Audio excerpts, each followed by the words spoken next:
Oh, Thank God for Saturdays. Aren't you all in agreement with that? Look, you've had a chance to maybe put down a couple of adult beverages last night, speak with your significant other, talk to your kids, hug them, give them a kiss, pet the dog, sleep in a little bit on Saturday morning, wake up, grab a little breakfast, and now you're realizing, okay, what the heck is going on in the world? Oh, ain't you glad you came here? Hi, how you doing out there in internet land? My name is Brian Trippett. I am known in social media circles as the Front Porch Conservative. This is Front Porch Brunch, a gathering of like-minded newsies who get together on Saturday mornings to talk about what is going on in the world and asking the simple but very profound question, what the heck is going on? Anyway, we're on Rumble, we are on Twitter, and we are on that quaint little alternative social media platform known as YouTube. So if you haven't done it yet, please do me a favor. Send out a Gettr, a Gab, a tweet, a social media post, Facebook. I don't care where you are. Just tell people to get their butts in here and let's talk about the news. Again, my name is Brian Trippett. I am the Front Porch Conservative, known to some people as the fine fella in the fedora. Some I am known as the beau in the chapeau. On occasion, I'm referred to as the common man with common sense. But as always, and above all else, I am referred to as your host. Again, we are on Rumble, we are on Twitter, and we are on YouTube. So please send out a link. And as you're coming into the room, do me two favors. Number one, go ahead and hit the thumbs up button on Rumble and on YouTube. I would greatly appreciate it.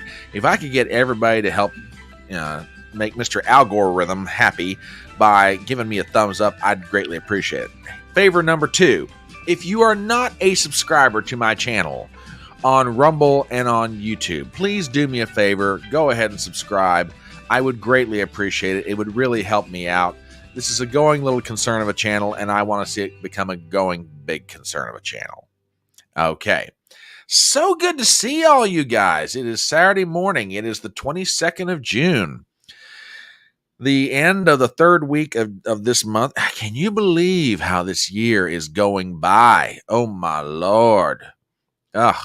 Yes, and I'm glad to be back on Saturday mornings, dear. I like my patterns. I'm very OCD about certain things. I like having a schedule, Nothing against Sunday mornings and Front Porch Brunch, but I do recognize that there are people that are visiting the Lord's house, and, I'm not going to compete with the big guy, nor am I going to try and divide anyone's loyalties. So, yes, I think it is far better to have brunch on Saturday morning.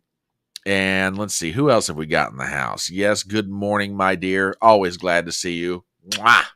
Love you, darling. We got TBA is over there on Rumble asking the question, are we the only ones here yet? Now, you know how you Rumblers are. Now, TBA and WWG1, they're already in the house. Y'all, you Rumblers know how you are. Y'all are the quietest bunch of lurkers I've ever seen in my entire life. Y'all just kind of hanging out there in the internet weeds, just kind of lurking like, do we say something? Do we not say something? I don't know. He looks like he's okay to talk to, but maybe we should just stay back here and lurk. No, come on, you Rumblers. Say hello, daggone ya. Yes, very unchatty.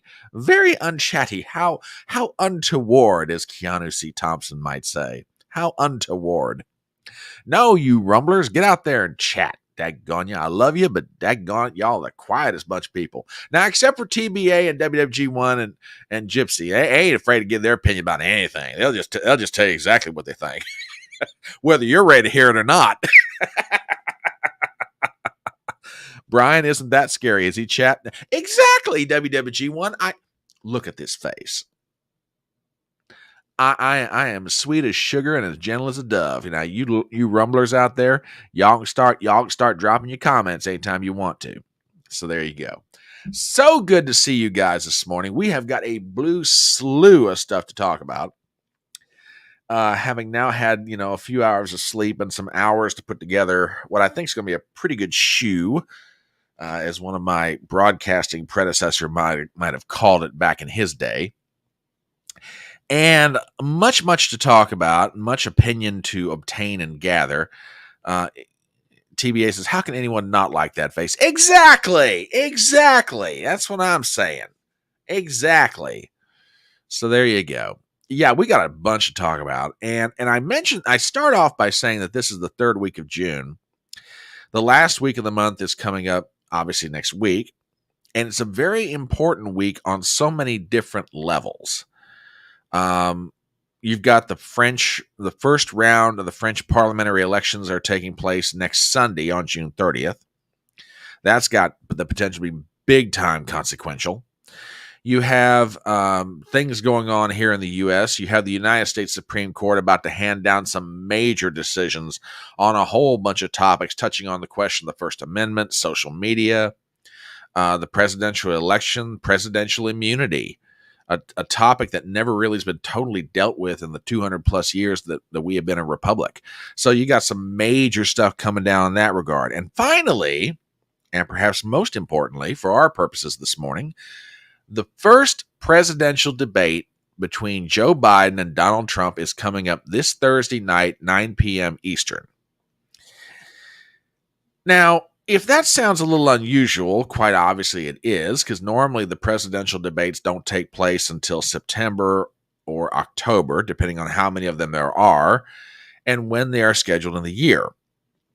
However, with the advent of early voting, which ballots start flying around, usually I think it's like late September, there was an acknowledgement to the fact, okay, look, we're living in a different era. We need to do these debates earlier. I don't think that's the total reason why these debates were moved up. Part of it is the fact that Joe Biden is behind and he needs to change the momentum of the race. And he challenged Trump to a debate. Trump said yes. I think he said yes way too quickly. And the reason I say that Trump took the bait and ran with it way too soon is he could have negotiated for better terms. I agree wholeheartedly with commentators, particularly Rich Barris's take on it, that he could have worked for better terms. I mean, in my ideal world, had it been me, I would have looked at the Biden campaign and said, look, you don't like the mainstream media any more than we do. So why don't we just cut them out altogether? We let Rumble and YouTube co-host this thing. They can stream it simultaneously on both their platforms. Here's a list of moderators. They're not working for anybody's network. They're independent content creators. You pick some of them. We pick some of them. For each debate, we have 3 moderators, and we go for an hour and a half. Whatever they ask us, boom, they ask.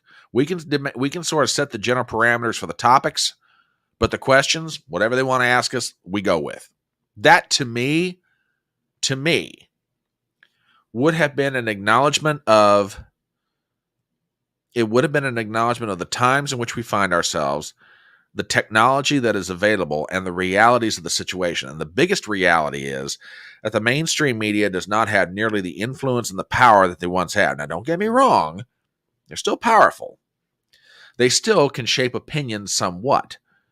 But when you got guys like Tucker Carlson and Joe Rogan and Jimmy Dore and Mike Malice and Tim Pool and Alex Jones and others on the left, the right, the center of the political spectrum who can, have hundreds of thousands or millions of viewers to their channels, and they don't have a contract with ABC, NBC, CBS, CNN, MSNBC, whatever, that sort of is where we are right now. The mainstream media, I mean, you guys have heard me say this before.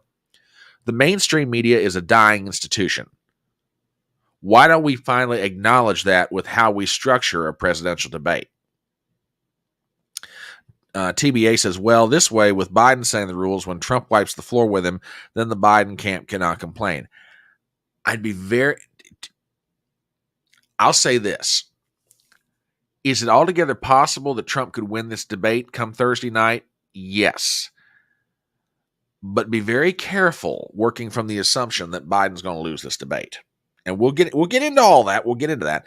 So I want to start our discussions this morning with the debate, what we know so far, what we're hearing, get your guys' take on it, and then we'll roll with it from there. We'll start our coverage with thehill.com. Article written by Yash Roy. We have the following. Here's what we know about the presidential debate and how to watch it. Well, I know how to watch it. I'll be doing it here on my channel.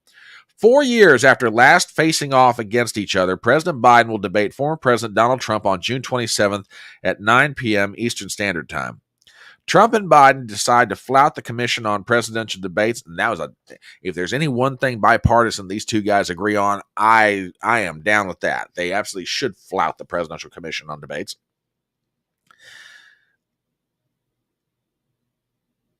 Flout the Commission on Presidential Debates to debate each other far earlier than is normal for a presidential election. The second debate is scheduled for September 10th, hosted by ABC. In recent days, Trump has said he does not want to underestimate Biden. That's a good idea. He and his supporters have also begun to lay the groundwork to dismiss Biden's performance in office, spreading the baseless claim that he is using performance enhancers. I don't know how baseless that is, but okay. Biden is seeking a turning point after months of negative coverage of his age and lackluster poll numbers. Biden, 81, and Trump, 78, both of whom are the oldest presumptive nominees in the nation's history, go into the debate with national polls largely showing them neck and neck. Biden has a 58% chance of winning the presidency Trump has a 58% chance of winning the presidency compared to Biden's 42% chance per the Decision Desk HQ and the Hill's presidential election forecast. Here's what you need to know. Who is hosting this debate? CNN will host this debate in Atlanta with CNN anchors and co-hosts of Sunday show State of the Union Jake Tapper and Dana Bash moderating the debate. There will be no audience for this debate. The debate will air live on CNN, CNN International, CNN in Española, and CNN Max. For those without a cable subscription, the debate will be streaming on CNN.com. What are the rules for this debate? Microphones will be muted throughout the debate, except when it's the candidate's turn to speak. The moderators are also empowered to, quote, use all tools at the disposal to enforce timing and ensure a civilized discussion. Biden and Trump have both agreed to the rules. The 2020 election debates between Trump and Biden were marred by interruptions and arguments, and moderators had difficulty reining in both candidates. Biden will stand to the right of the stage, while Trump will get the last word at the debate, which, by the way, I think is pretty important. Speaking order and podium position was decided by a coin flip between the two candidates. What were the qualification requirements, and why did RFK Jr. not qualify? A candidate had to fulfill the requirements to be president under Article 2, Section 1 of the Constitution, which requires a candidate be 35 years old and a natural-born citizen of the U.S. They also had to file a statement of candidacy with the FEC, and a candidate's name must appear on a sufficient number of state ballots to reach the 270 electoral threshold prior to eligibility. They must also have received at least 15% in 4 national polls of registered or likely voters. RFK Jr. did not qualify for the debate, and he filed a complaint with the FEC alleging that Biden, Trump, and CNN were illegally working together to keep him off the debate stage. Jill Stein of the Green Party has also submitted an FEC complaint. Kennedy has claimed he will appear on enough state ballots to qualify for 310 electoral votes, but many of those states will not confirm that Kennedy is eligible for their state ballots until much later in the cycle. Okay, so there you go. Let's talk about some of this for a minute, if we may. There's one thing in this report that I find really interesting, and I'm sort of glad it worked out the way it did. That Trump gets the last word, the closing argument, basically. I've always felt that... Oh, no. Now... Okay, hang on a minute. Did they say in that article, or did I just gloss over that fact that they'll be standing? Agree to the rules. Will stand. Yeah. Okay, yeah, I'd heard the same thing, that Biden was requesting a change where he could be seated. Apparently, they don't feel like they have to work that out. I guess. I don't know. For my part, I've always felt that having the last word on the debate is the best thing you could have, because it's the last impression that voters are going to have watching the debate. Gypsy on Rumble says Dana Bash openly seethes with hatred for Trump. She will silence him all night. She'll try to. This is part of why I don't like the fact that Trump jumped on this as quickly as he did. He was already leading in the polls. Biden needs these debates way more than Trump does. I mean, don't get me wrong. I mean, I probably, if I had to guess, I'd say Trump figures he needs them, but he doesn't need them as badly as Biden does. He's winning. Now, TBA, I'd heard that too. TBA says, I had heard that Biden wanted to be seated, maybe because he can't stand for more than 5 minutes. Hold that thought, because I got a clip for you here in just 1 second. Okay? So these are the rules of the debate. Now, what is each candidate doing to get ready for this thing? Well, oh, really? Okay, now this I had not heard. If you've got a link for this, tweet it at me. Tag me on tweet. I'm not saying you're wrong. I would like to see this. I would like to see that. And frankly, if Trump did refuse the sitting, good move. Make Biden stand up there for an hour and a half. Make him stand on his feet. Oh, you're not being nice to an 81-year-old man. This 81-year-old man wants to be president. Please prove to me you have the physical stamina to do the job. Okay? I mean, look, you're going to run for office. Fine. You're 81 years old and running for office. Fine. But prove to me you can stand on a stage for an hour and a half and debate somebody. All right. So how exactly is each campaign preparing for this thing? Well, check out this head. I tell you what, I've got a theory about Biden and all this debate prep he's doing, and I'll get to it in a minute, but I want to see if you guys are going to pick up on the same thing that I am. Gypsy over on Rumble says, does anyone here have the bingo card for Thursday? That's a great idea. That is a genuinely great idea. We need to make up a bingo card for Thursday night. Things that are going to happen, words that are going to be said, actions by the moderators, actions by Biden, actions by Trump. We need a bingo card. That's a great idea. All right, tell you what. I'll start working on mine. You guys work on yours. And when you get it made, tag me in a tweet, and we'll see what everybody's come up with. Because this is going to be fun, okay? So yes, bingo cards for Thursday night. And by the way, again, I will say it again, we are going to be live streaming the debate Thursday night on my channel. Ruben Christopher Haynes is going to be here. I'm reaching out to some other people this weekend to see if they want to sit in on it for some pre- and post-debate commentary. So yeah, we'll see what happens. Let's see. TBA says, I've got a drinking game for every time Biden mumbles. Oh, Lord. I just hope you're not passed out by the end of the night. Hang on a second. WWG1 just sent me a link. What is this? Hang on a minute. Is this a bingo card maker? Oh, okay. Wait a minute. We have our first bingo card. Okay, hang on a minute. I got to put this up on screen. I'm going to interrupt myself here, but this is just too funny. Check this out, guys. WWG1 just sent us over the apparently the first. This comes from a website called bingobaker.com. Whip up a batch of bingo cards. Okay, so am I understanding, WWG1? Am I understanding that this is a website that allows you to design your own bingo card for a special occasion?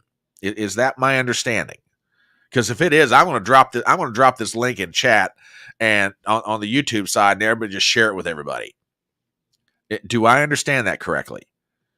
Just drop me an answer on that one. I'm dying to hear what you got to say.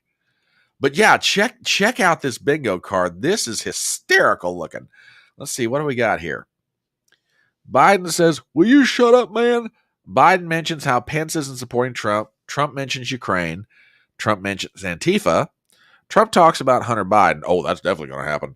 Okay, so WWG1 says that is correct. This is a bingo card maker. Okay, for you folks on the YouTube side, I am dropping this link in right now. So feel free between now and Thursday night to make up your bingo cards. I love this audience. I love you guys. Let's see. What else have we got here? Let me enlarge this a little bit so people can see it. Trump calls climate change a hoax. Trump smears former Republican rivals. Trump interrupts Biden. Now, that one may not happen, but if it does, okay. Biden's age is mentioned. Trump says something sexist. Trump talks about Letitia James. Says he's going to drain the swamp. Trump talks and free. Biden mentions Trump taking classified documents. Biden says, come on, man. Oh, gosh. Now, that will happen. You know that's going to happen. Let's see. Trump asks about laptop. Trump mentions Affordable Care Act. Trump trial is mentioned. Oh, that will definitely happen. Trump says something racist. Trump interrupts moderator. Trump dodges question. Trump gets his mic muted. Trump mentions Arizona. Trump says Democrats are attacking him. Trump mentions Obama. Yep. Yeah, I can see most, if not all, that being on there. That's great. Well, now that card is negative, but then again, keep in mind, we get to make up our own bingo cards. So, just saying. That's great. WWG1, thank you so very much. We genuinely appreciate it. Folks, this is why you need to become part of Fedora Nation. It's for moments just like this. I have always said I have the smartest audience on the internet, but daggone, it's moments like that that are just absolutely too priceless. Please become a subscriber to my channels on Rumble and YouTube. I'd greatly appreciate it. Okay. All right. Now, how is each campaign preparing for this debate? Well, we've got some news and we've got some commentary. So we'll start first with Breitbart. And I've got a theory. I've got a theory about Biden, and it may not prove out to be true, but I just wonder if he's not about ready to do something that is common with people who take tests. And with that little tease, let's get to the headline. From Breitbart, President Biden cramming for debate with Trump. Oh, that's an interesting way of describing it. Article by Christina Wong, we have the following. President Joe Biden is preparing for his debate next Thursday with former President Donald Trump as if he were cramming for a final, according to a former Biden aide. The former aide told NBC News that entails Biden talking things through, looking at briefing materials, writing on cards how he might want to say specific things. Biden has famously relied on note cards when delivering talking points and has still been unable to deliver those talking points correctly. That is a fair point. Look, I cannot speak to what Joe Biden is or is not ingesting or inhaling as he prepares for this debate, okay? Look, if you can find cocaine at the White House, then surely to God somebody's got pot. Now, whether Joe Biden's using that is entirely another question, but odds are you could probably find pot at the White House, if for no other reason due to the fact that you did find cocaine there. But I digress. Let's get back to this article. And here we go. A little further into this article. However, Biden will be unable to use prepared note cards during the debate. According to the debate rules, no pre-written notes can be used during the debate. And I'm just wondering if that's not going to come back to bite Biden. We'll get to that in a minute. The aide said the biggest challenge for Biden would be distilling information into bite-sized answers, defending his record but looking forward and fact-checking Trump.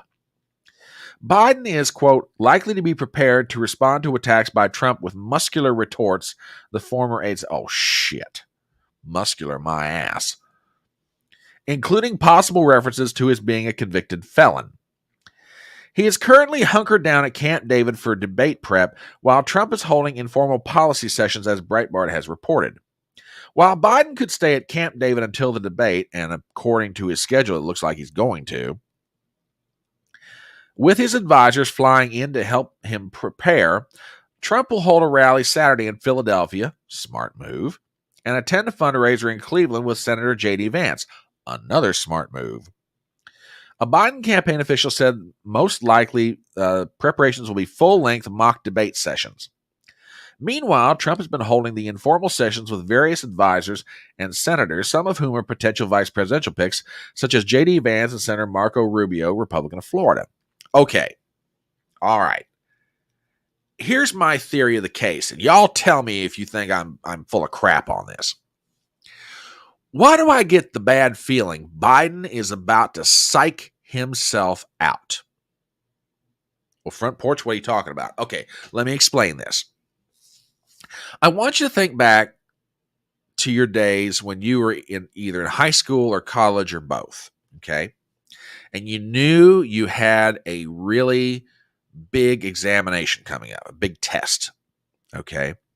So there you are, you're studying for it, you're either cramming in, a few hours before the test, or maybe you're spreading out your study time over a couple of days, and you're writing on note cards, and you're staying up late, you're doing whatever, and yada yada yada.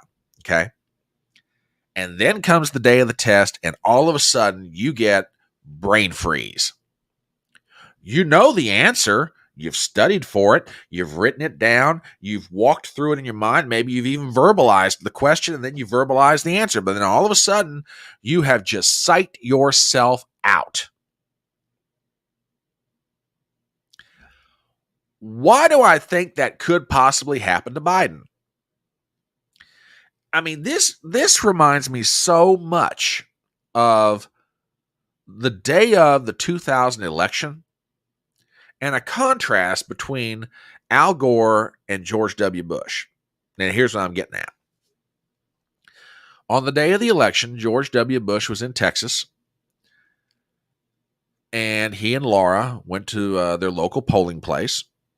He voted, walked out, spoke to the press, went back to a hotel. I believe it was in Houston, maybe in Austin. I forget where it was, but it was more likely it was in Texas.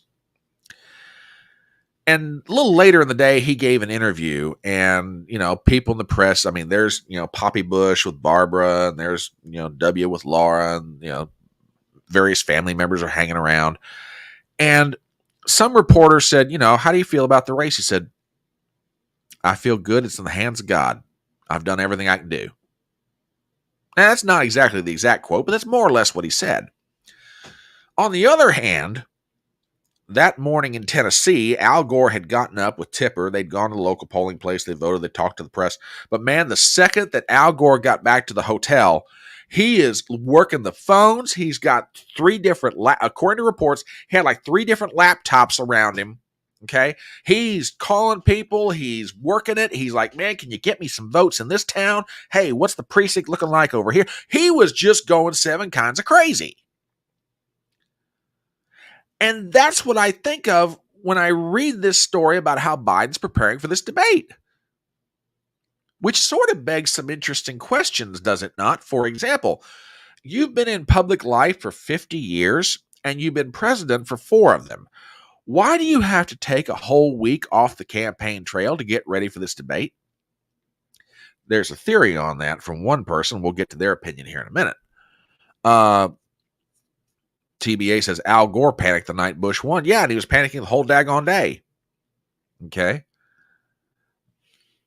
I mean, it just, I don't understand why. Well, I do. But on the other hand, he shouldn't have to. Good morning. The Right Honorable John McGarvey is here in the house. Good morning to you, sir. Glad to have you.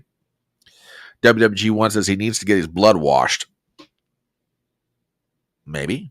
And this whole thing, that whole thing in thehill.com about a salacious comment about, Biden using performance enhancing drugs. I have a question for the people writing at thehill.com. Y'all mean to tell me that when you saw him at the State of the Union address, where he came out like Rocky Balboa fighting Mr. T in the second fight, that y'all didn't think something was wrong with him?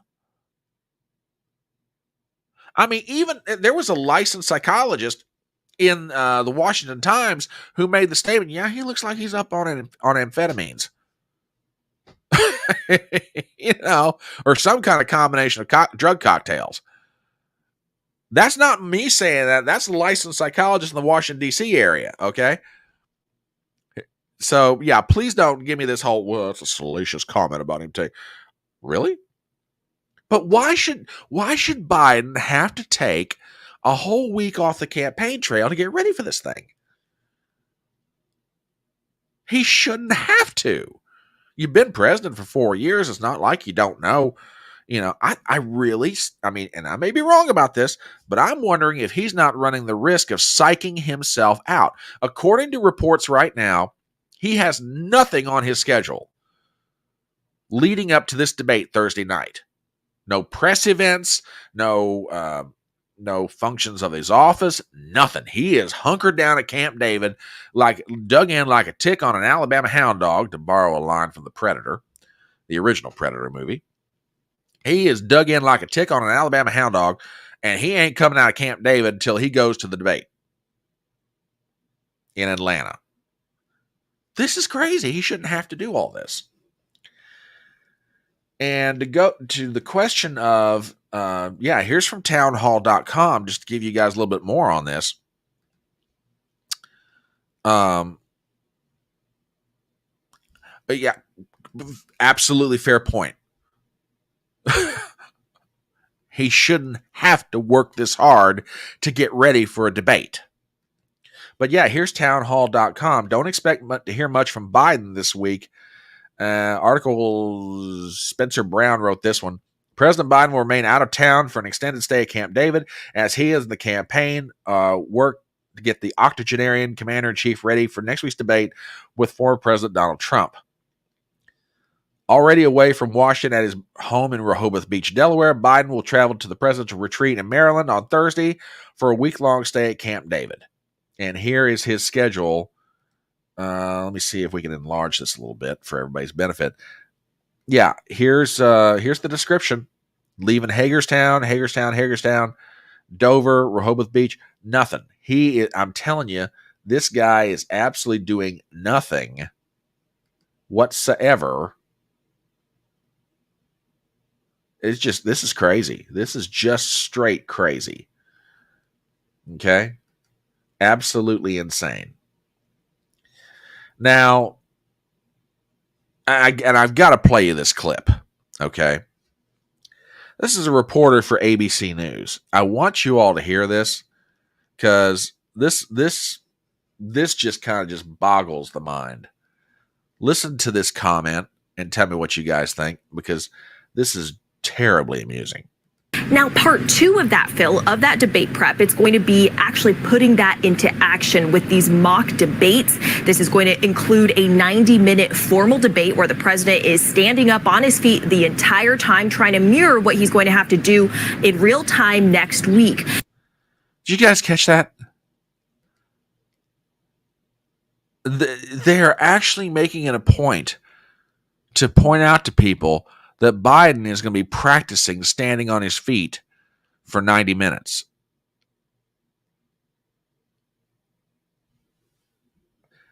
I tell you, we are setting the bar so low for this guy in this debate. It borders on the absolute silly. It really does.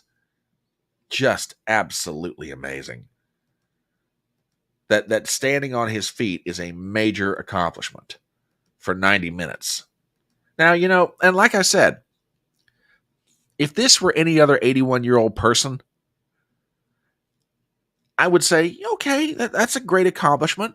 You get to a certain point in life, having the physical stamina to be able to do that regardless of age is, but at 81, yeah, it's kind of a big deal. On the other hand, you're running for president of the United States. I shouldn't have to worry about whether you can stay on your feet for 90 minutes or not. I don't care if you're Democrat or Republican, either one, okay?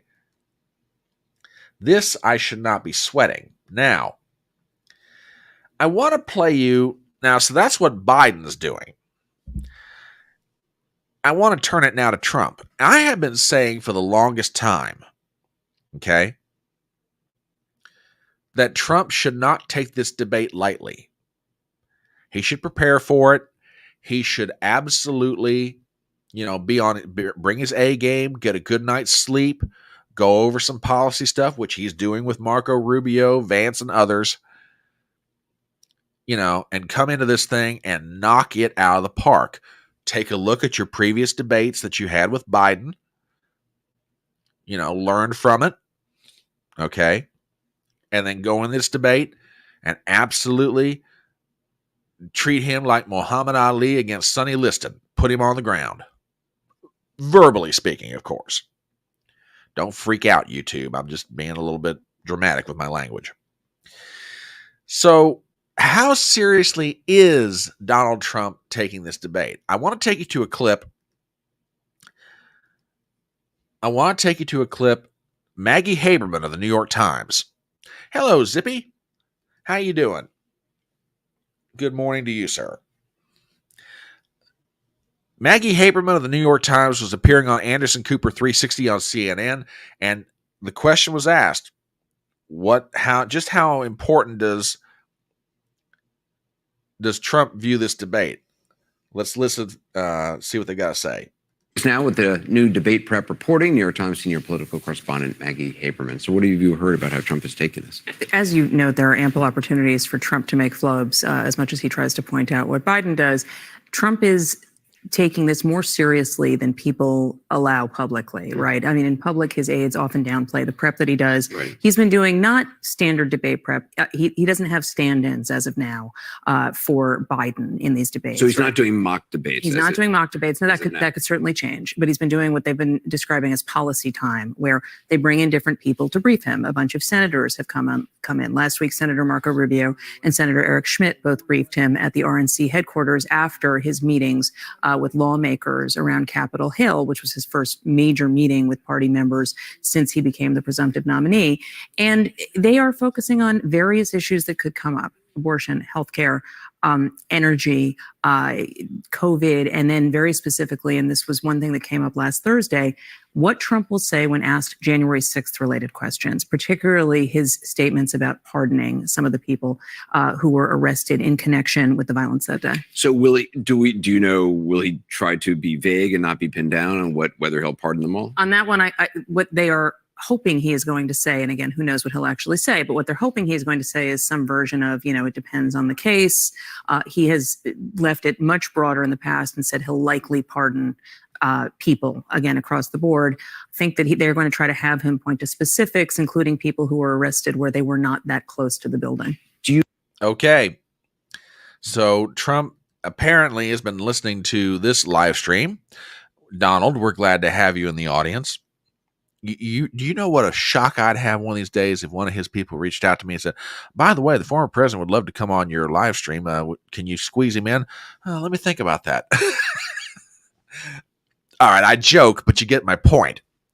Trump, to his credit, is taking this thing seriously, and I'll tell you why. I remember the first debate. Y'all can disagree with me on this if you want to, okay? I remember that first debate.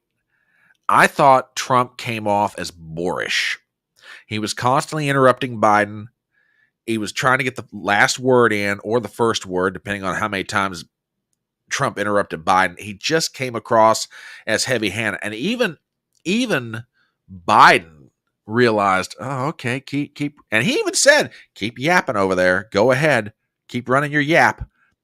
He was egging him on to do it. Trump kept taking the bait. Look, for me, and again, this is my opinion. You guys chime in on this. I want to hear what you guys think. Trump needs to go in this debate. Be cool. Be calm.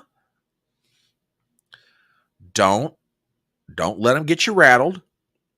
They're going to try and throw red meat in front of you to make you take the bait and either go off on a tangent about some topic that doesn't really matter or go into some topic they want you to talk about, okay? Be cool, be calm, very collected, no interrupting.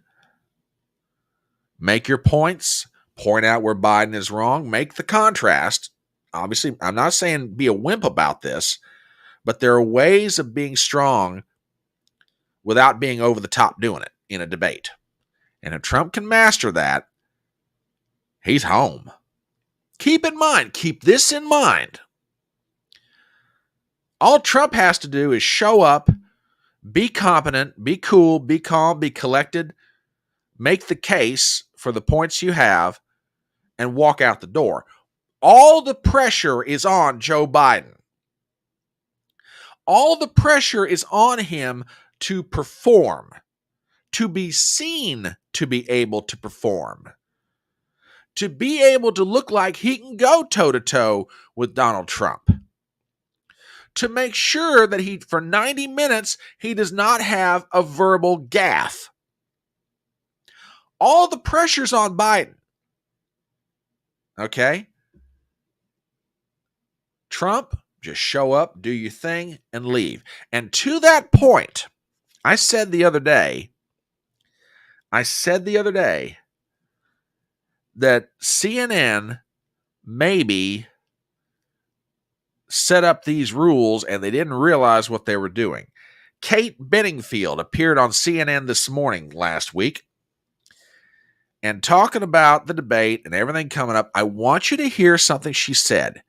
You know, you often wonder, you know, this whole electronic front porch thing, are we really ahead of the curve?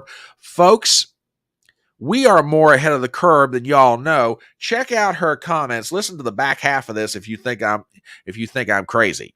Not been having any debate. You know, he didn't engage in any of the primary debates. He's not been answering any questions. Rusty, right? Interviews. So is he rusty? Well, we saw reporting in the New York Times yesterday. He has started to do more formal prep. Trump has, and I think there's also a recognition amongst his team that first debate in 2020 did not go well for him, and that the interrupting and the chaotic energy was not helpful. As somebody who helped prep President Biden for that debate, I can tell you we certainly saw that debate did not help Donald Trump. Yeah, and his numbers fell off after that debate because people were put off by the kind of angry, uncivil way he conducted himself. But I think everybody who has an expectation that that's the Donald Trump who's going to show up next week, I don't think that's true. I think the Donald Trump who's going to show up next week is going to be the most disciplined version of Donald Trump. I think he knows this is a big stage. And you were talking about the muted mics. I'm somebody who actually thinks the muted mics probably helped Trump. Yeah. And actually, I was literally just about to say that. Will it help Trump? Because it may look more disciplined and maybe. Yep, bingo. Y'all wonder if we're not ahead of the curve. Ladies and gentlemen, we are most certainly ahead of the curve.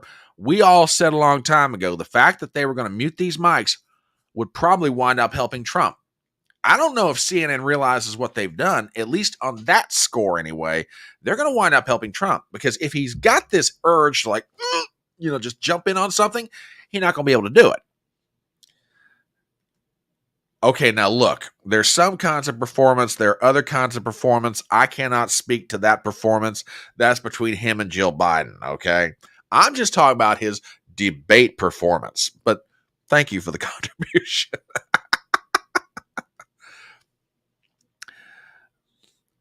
Now that's another factor. That's another factor that I'm wondering about. Because you know, the Supreme Court, let me check the calendar, but the Supreme Court is scheduled, I believe, hang on, now I got to double check myself here.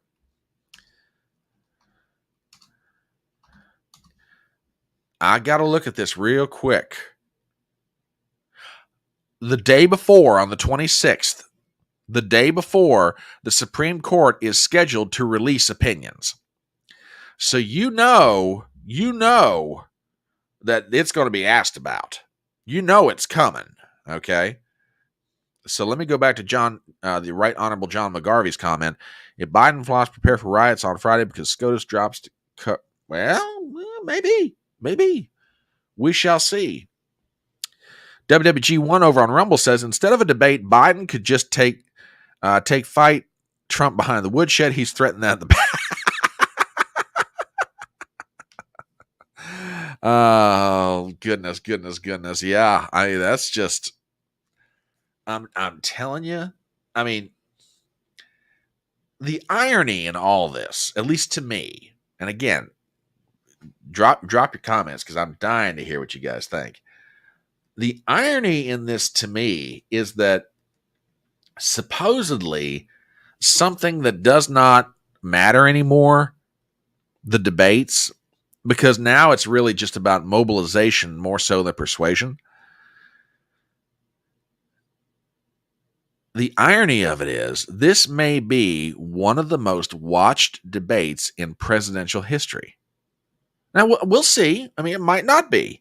But I got a funny feeling the viewership on this thing both through conventional television and through online streaming, it's going to be big. It's going to be really big. So, Trump is taking it seriously. Biden's taking it very seriously. So, what does success mean? How are they going to perform? Well, Vice President Kamala Harris has weighed in on this situation. That's right, ladies and gentlemen. Vice President Idaho has spoken, and we would be remiss for a session of Front Porch Brunch if we did not hear from our illustrious Vice President. So, what does she think is going to happen on Thursday? Well, yeah, this debate's going to be huge. So, what does she think is going to happen on Thursday? Well, let's hear it. So, here you go. Here is Vice President Idaho in her own words talking about what's going to happen on Thursday. Joe Biden and this debate will make clear the contrast. You know, of the many issues in our country and our world that are complex and nuanced, November of 2024 is binary. Now, surprisingly, on that point, I could agree with her. I think the debate has the potential, not necessarily the guarantee, but the potential to lay out a very contrasted vision of what these two individuals want to do. Let us continue from Vice President Idaho. And when you look at the difference, I would ask people to really imagine what the world will be like on January 20th, 2025. Okay, but this is one of those rare moments, and I don't have many of them where she's concerned, but this is one of those rare moments she actually said something reasonably intelligent. Like I said, this debate has the potential, if it's handled correctly, and if the candidates do it right, and of course this assumes a neutral set of moderators, which we are not going to have, but even something in spite of that, we might still get a really clear, contrasted vision from these two men. This could be interesting. I know she actually said the word binary. You know, she might be getting herself in trouble here. TBA over on Rumble says, idiot, demented old man versus Trump. It's not even a contest. Yeah, but my only caution, and I'm not jumping your case on this, so please don't misunderstand me here. My only caution is this. Everybody thinks Joe Biden is, a senile, demented old man. He may very well be. Everyone thinks he can't walk without falling all over himself. He probably doesn't. Joe Biden can't string two sentences together without yelling, "Get off my lawn." Probably true. But don't set the bar so low for him that all he has to do is just step over it, and he's down the road smelling like a rose. WWG1 says, I volunteer to moderate this day. WWG1, I would pay money. I think we ought to crowdfund to get you as a moderator. I really do. Yeah, even a blind, yeah. Well, she's gotten quite a bit of nuts over the years, I'm just saying. Kamala Harris, that is. Quite a bit of nuts she's managed to get her hands around. Oh, boy. Anyway, I'm feeling ornery this morning, folks. I really am. Okay, for some more somber and serious commentary about this debate, I want to take you to CNN.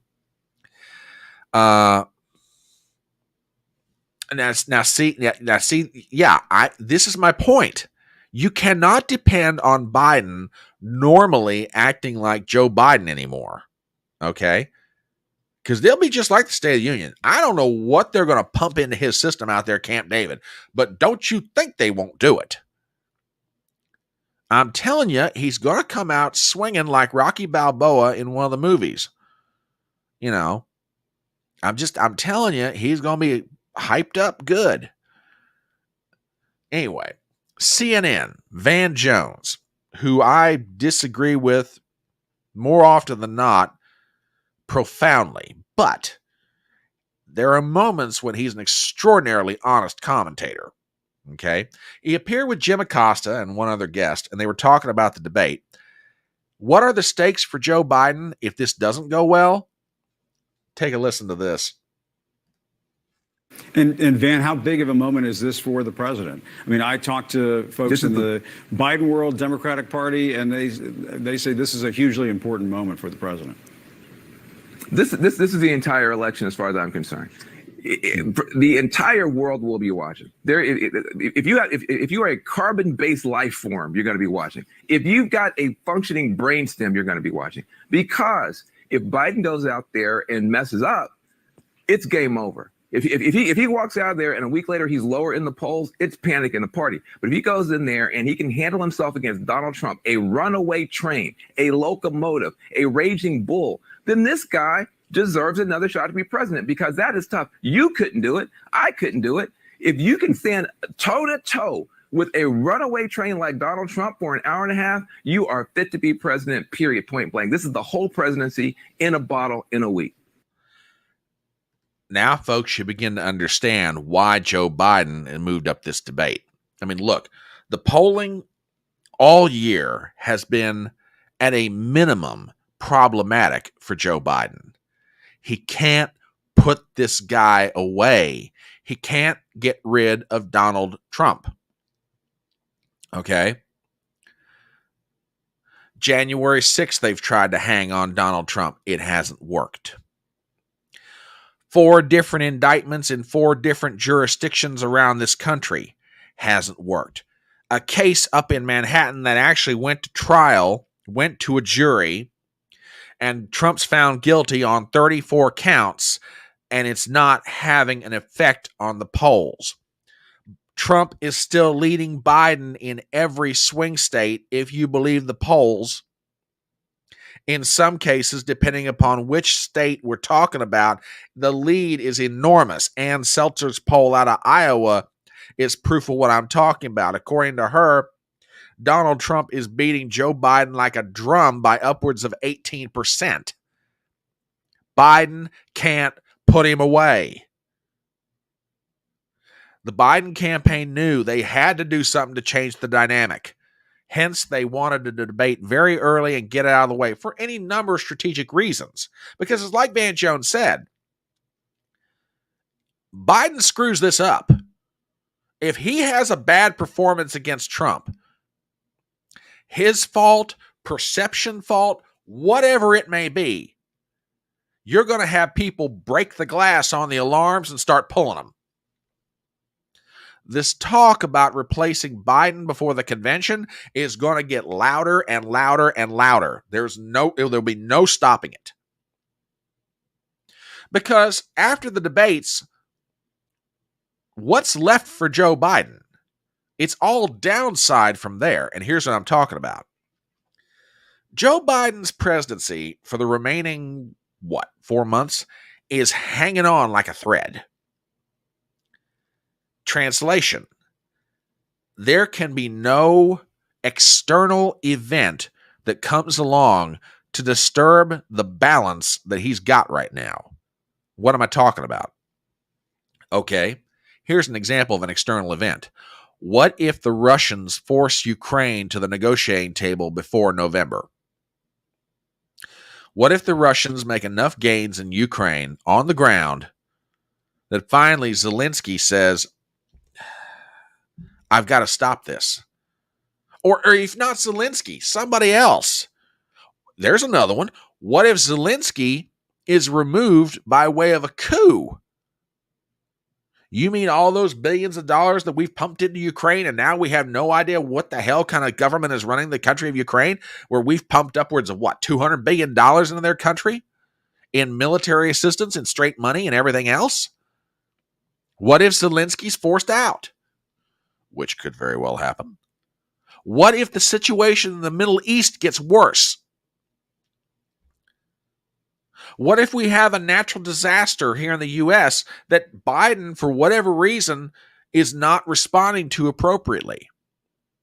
What if we have an outbreak of H1N1 or some other disease, bird flu, whatever it may be? That's what I'm saying. The balance that is currently the Biden administration, the Biden campaign, all the external events are set. If one thing or another comes along and tips the balance, one thing they hadn't calculated for comes along and upsets that balance, if you think his poll numbers are bad now, they could get worse. They could get worse in a hurry. And then Trump, all he's got to do is just stand there and clean up. Remember 2008? With about a month and a half to go, John McCain had a very slight lead on Barack Obama. Then the financial crisis hit. Gone. And Obama just cruised to victory. TBA says Murphy's Law here. Whatever Biden can F up, he will. That's the worry. And not even an F up on Biden's own part. It might be some external event that comes along that negatively influences the poll numbers.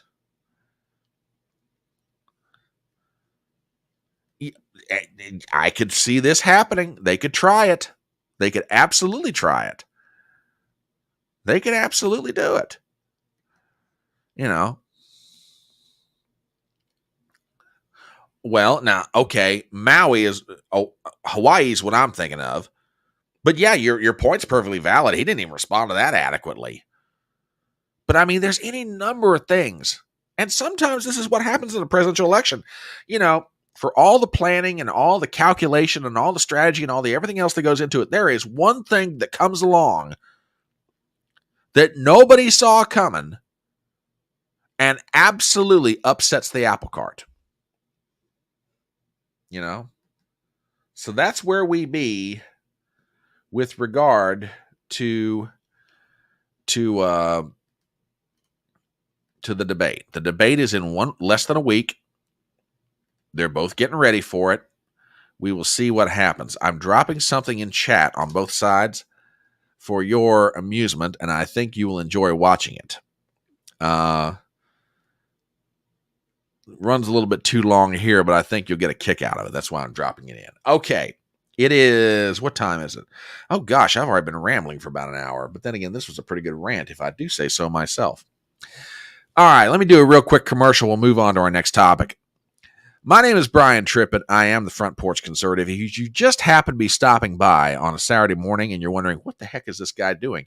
Well, I talk about news, some of it political, some of it cultural, sometimes a little bit of both. I am known as the Front Porch Conservative. This live stream that you're watching right now is known as Front Porch Brunch. We get together, we talk about the news, we kind of hang out together, we laugh, we cry. Sometimes we do both, depending on what the news item is. And we try and figure out what the heck is going on in the world. We're usually here on Saturday mornings at 10:30 a.m. We're on Rumble, we're on Twitter, we're on YouTube. If you're not a subscriber to the channel, please do me a favor and give me a sub. Also, please give me a thumbs up. I would genuinely appreciate it. So with that, we'll move on to our next topic. Okay. Y'all know me. I like to think you know me anyway. I like to think of myself as a very honest broker. And I have always said, if somebody gets it right, I'll say it. If somebody screws up, I'll say it. Ladies and gentlemen, Donald Trump screwed up this week. At least as far as I'm concerned, he did. There is a podcast that is called All In, and it's hosted by some guys, I guess out in the Silicon Valley. Shamath Palihapitiya, yeah, don't ask me to pronounce that. Jason Calacanis, David Sachs, and David Friedberg. Big time money guys, big time tech guys. They have a podcast. It's on various platforms, etc. And they hosted Donald Trump for a conversation, which Trump went about an hour with them. They went over a number of different subjects. And yeah, I'll show you guys the link real quick. They're on YouTube if you ever want to look them up.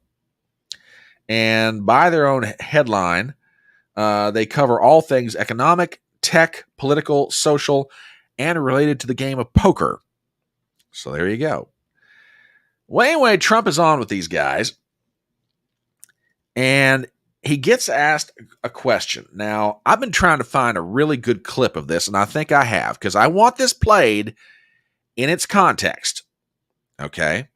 I'm not trying to short clip this. I'm not trying to slant it any one particular way. I want you guys to hear this. It's been out there for a couple, 3 days now, but I haven't had a chance to talk about it yet. And I figured Brunch would probably be the best place for us to get into this. Okay? I said I think Donald Trump screwed up. And I'm not just saying that per se from a political perspective. I just think he's making a bad policy move here. So let me play the clip, and then we'll talk about it. So here's Trump. He's appearing on the All In podcast. And like I say, I'm going to let you guys hear this for yourselves. You guys tell me what you think. And here we go. To recruit the best and brightest from the world. Every time we get somebody super intelligent from India or Europe, any country, that's 3 of us are immigrants, sir. Yeah, and 3 of the 4 here are immigrants, the ones without the ties.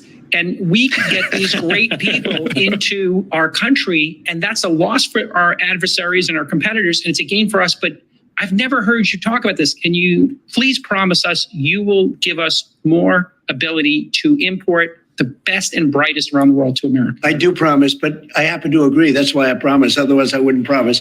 Let me just tell you that it's so sad when we lose people from Harvard, MIT, from the greatest schools and lesser schools that are phenomenal schools also. And what I wanted to do, and I would have done this, but then we had to solve the COVID problem because that came in and, sort of dominated for a little while, as you perhaps know. But what I want to do and what I will do is you graduate from a college, I think you should get automatically as part of your diploma a green card to be able to stay in this country. And that includes junior colleges too. Anybody graduates from a college, you go in there for 2 years or 4 years. If you graduate or you get a doctorate degree from a college, you should be able to stay in this country. And you know more stories than I do, but I know of stories where people graduated from a top college or from a college and they desperately wanted to stay here. They had a plan for a company, a concept, and they can't. They go back to India, they go back to China, they do the same basic company in those places, and they become multi-billionaires employing thousands and thousands of people, and it could have been done here. And a bigger example is you need a pool of people to work for your companies. You have great companies, and they have to be smart people. Not everybody can be less than smart. You need brilliant people. And we force the brilliant people, the people that graduate from college, the people that are number one in their class from the best colleges, you have to be able to recruit these people and keep the people. It was such a big deal. Somebody graduates at the top of the class.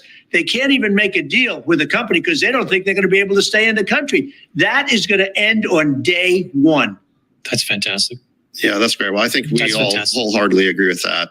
Being in the tech industry, we understand the importance of that. Okay, that's the clip.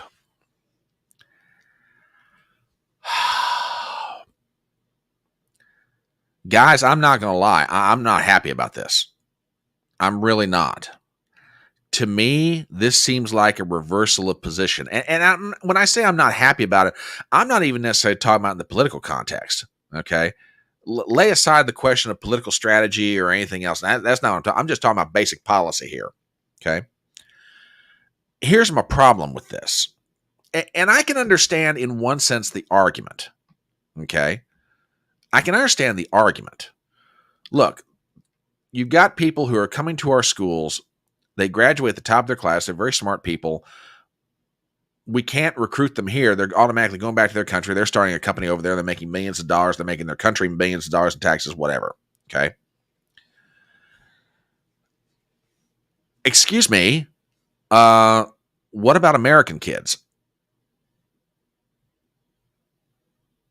Do we not have individuals here in the country who are graduating, maybe not at the top of the class, maybe the kid from India is graduating number one. What about the kid that's number two?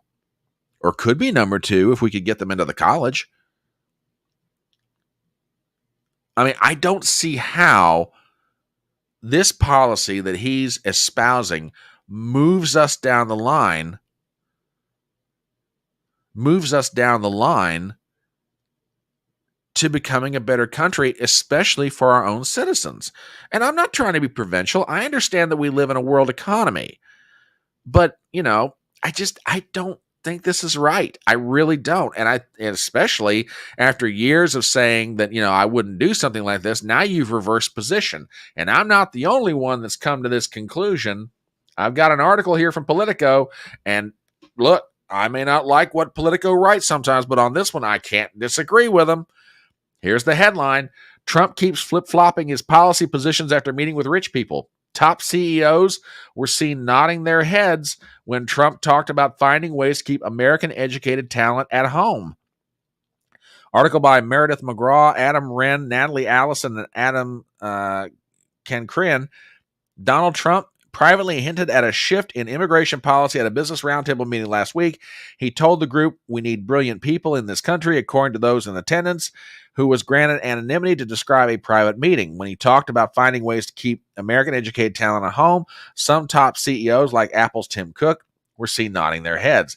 The public move came a week later. On the All In podcast on Thursday, Trump said foreign nationals who graduate from U.S. colleges and universities should automatically be given a green card upon graduation. It was the latest major policy shift from a candidate who has proven equal parts hardline and chameleon-like over time. Trump's pivot on immigration followed his reversal on TikTok, embracing an app he once tried to ban, and his shift on cryptocurrency. To the former president's allies, the reversals are evidence of a nuanced politician taking thoughtful new positions on rapidly changing issues, but there is plainly a pattern of Trump aligning his political stances with the views of wealthy donors and business interests. Quote, "What Trump has always had an instinct for is figuring out how to scoop up people that he might not have previously thought he could get," said Republican strategist Scott Jennings. Now some people might say that's craven or he doesn't have any core values or whatever, but he's got to win the election.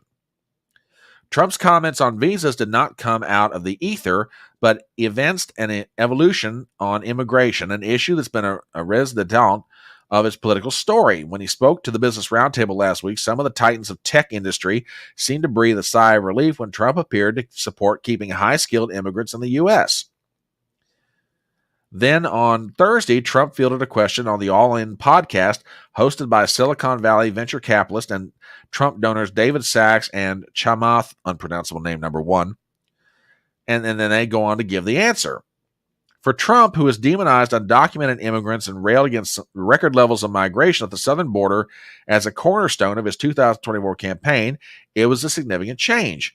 Trump has called for mass deportations on the first day of his administration and has said that migrants are poisoning the blood of this country and has highlighted high-profile crimes committed by migrants in the U.S. illegally. I'm telling you, look, I love Trump, supporting him. I think this is a mistake.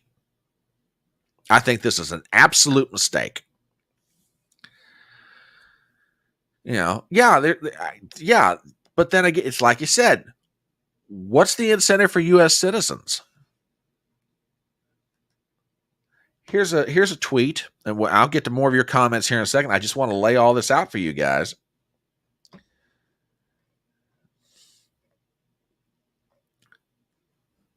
Let me put this up here. Hang on one second, guys. Just got to get my bearings. Here we go. During an appearance on the All In podcast, former President Donald Trump proposed granting green cards to foreign students who successfully complete college, including junior college in the U.S. This proposal mirrors a concept from Hillary Clinton's 2016 campaign, where she suggested, quote, stapling a green card to STEM graduate diplomas. In addition to Clinton, President Joe Biden has previously suggested a similar plan. Some stats for you. According to Prosperity for America, approximately 1.36 million international students are enrolled in colleges and universities across the U.S. The largest number of international students comes from China, 290,000, and India, 199,000. Again, I respect that. What about American kids? I don't think that's an unreasonable question to ask. I really don't. What about our kids? What about making sure that they get taken care of? Yeah, we've got to recruit talent. I understand that. I'm not saying we don't, but I don't see how this is. I don't see. No, it's not. It's not an issue of isolationism. I'm not. I mean, and I don't think you're. I think you're partially joking with this, or mostly joking. I don't think it's isolationism. If America first means anything, okay. If America first means anything, doesn't that also in part mean that our citizens first? And again, maybe I'm mirroring the commentary of other people, but I don't think I'm wrong. I really don't. You know. Zippy says, to be fair, migrants and illegals are different things. Moreover, he's talking about a subset of legal immigrants. Okay, fair point. Completely fair point. You know. Metalhead, good morning. I'm sorry that you're not able to hang with us longer, but I'm glad you're here over on Rumble. Welcome to chat. I think that may be the first time I've seen you here. But to answer your question, if you do come back on, I saw it earlier. When and where will the debate be? 9 p.m. Eastern this Thursday night. I will be live streaming on my channel. Okay, this is a fair point too. Oh, we're talking about Trump on the All In podcast, where he said that if an immigrant graduates from an American college, we should give them a green card. Yeah, and like I say, I get it. I get the argument, and I understand it. Is it going to happen? Yeah, but I'm not so sure. Why should that person who comes to the country, goes to college, and we're automatically going to give them a green card to stay here? You know. I figured this. I figured I'd be getting this kind of reaction. And good morning to you, Ruben. Glad to have you here. And like I say, guys, air this one out. I mean, look, I am not going to try and shut down anybody's commentary on this one at all. Okay? Not in the slightest. Yeah, I can understand. I can understand this. I just don't like where this is going. I just don't. And I'll tell you what, John McGarvey says, I'd tighten up and then eliminate 10 million for 4 years. Then, okay. Like I say, I'm not going to try and shut up anybody's opinion on this one.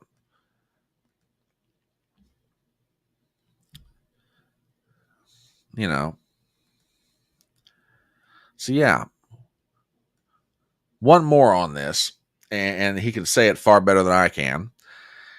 And frankly, I'd kind of like to listen to what he has to say, given that in about 7 or 8 days, we may not be hearing from him for 4 months. So Steve Bannon talking about this very appearance, this very issue. This runs about 2.5 minutes, and I am not going to interrupt this. So tell me what you guys think.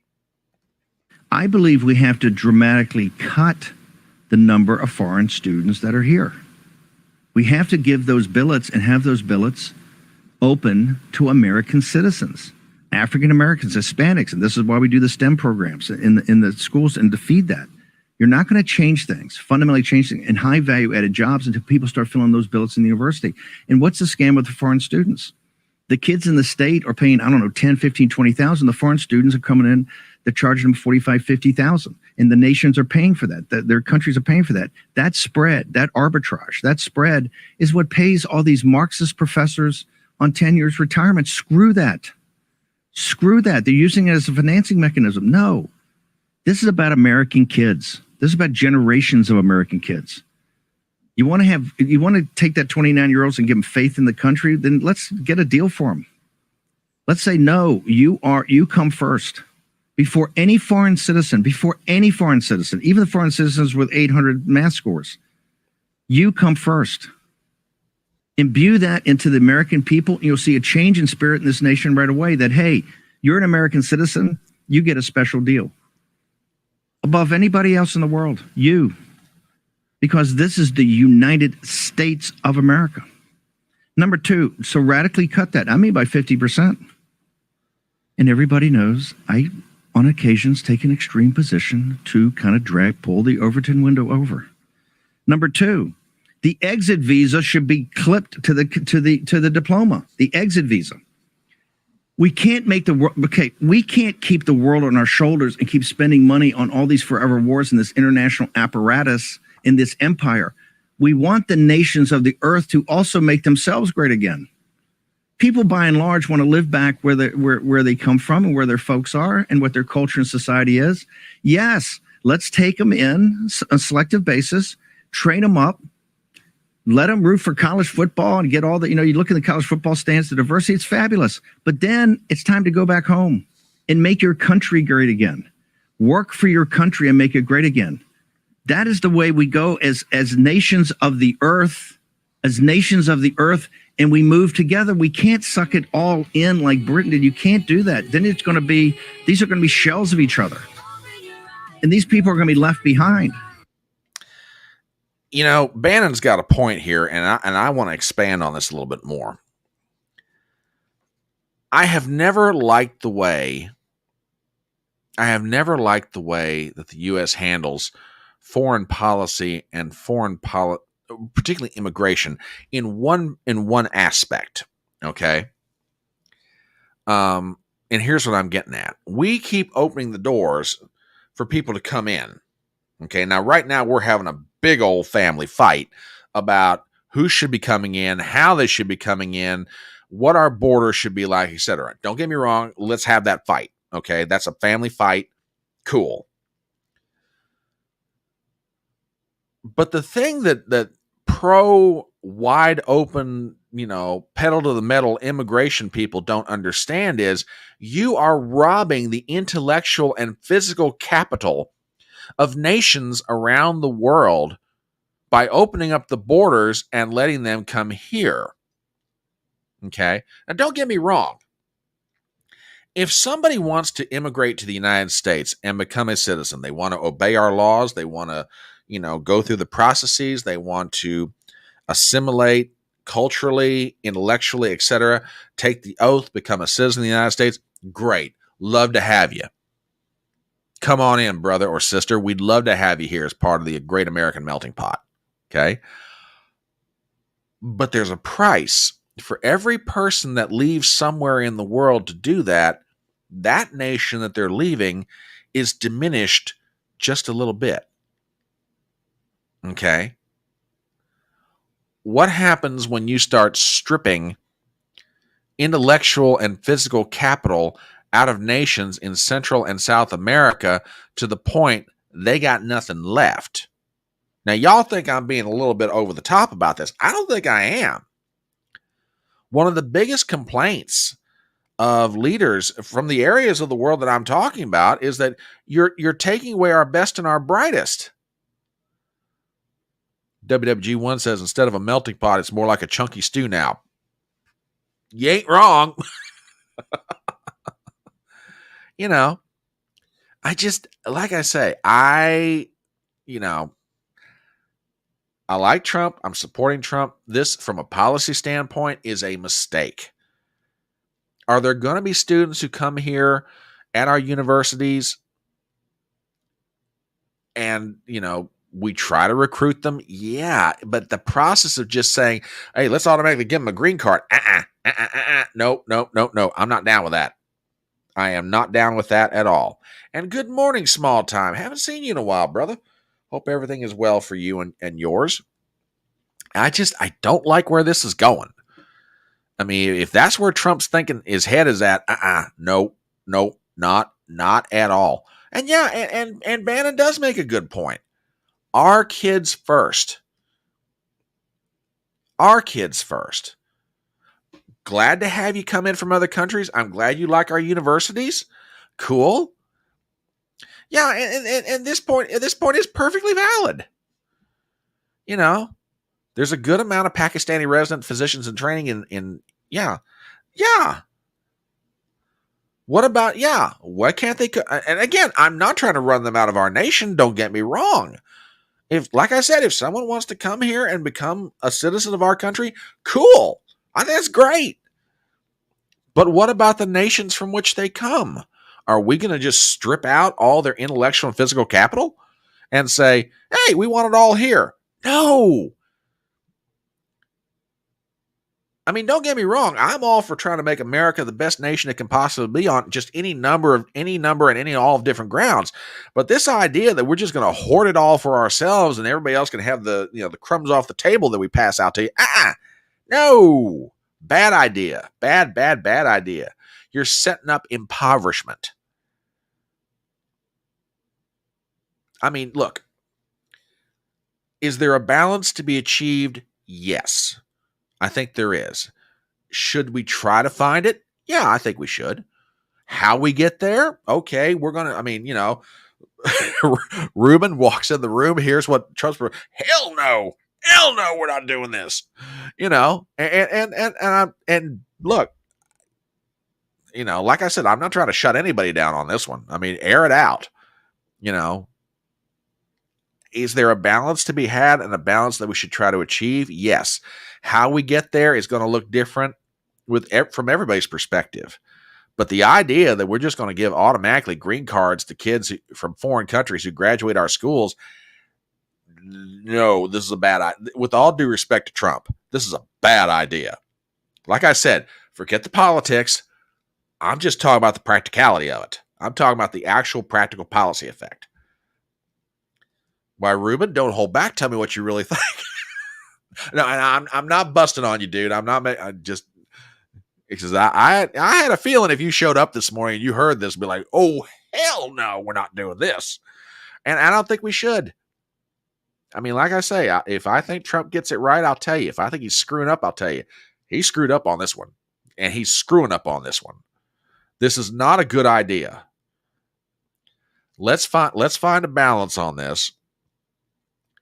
I mean, if we're going to do it, we're going to do it. I just don't like, no, we're going to turn our universities into green card assembly lines. Oh, here, you're from outside, green card, here, you can have a green card, everybody can have a green card. No, this is not a good idea. Oh, okay, well, now this I did not realize. I was under the impression that this was a reversal of position. Okay. No, don't worry about it, darling. We love you. You're good. We know you're out there. We love you. It's all good. Wait, what did you say about? I have to bring potato salad for 20. Ooh. First of all, I wouldn't mind trying some of that, and second of all, you are doing the Lord's work making that much potato salad for 20 people. But yeah. I heard about this week and I was like, yeah, I don't know. This is a bad idea. This is a bad idea. Okay, what time is it? Oh gosh. Oh god. Oh, it's your grandma. It's grandma's recipe. Ooh. See, grandmas, you gotta love them grandmas. You gotta love them grandmas because them grandmas know how to cook. I'll give you a personal example from my life. My grandmother, Della, is passed on now. And as with every family, there's one person that makes a certain dish and you bring it to a dinner. Okay. And in my grandmother's case, she can make sweet potatoes at Thanksgiving and Christmas like nobody's business. Okay. I mean, this stuff, when you sat down at the table and if they were just right, by just right, I mean, for me, warm, but not hot. And that KO syrup is just mixed in with the sugar and the brown sugar and everything else.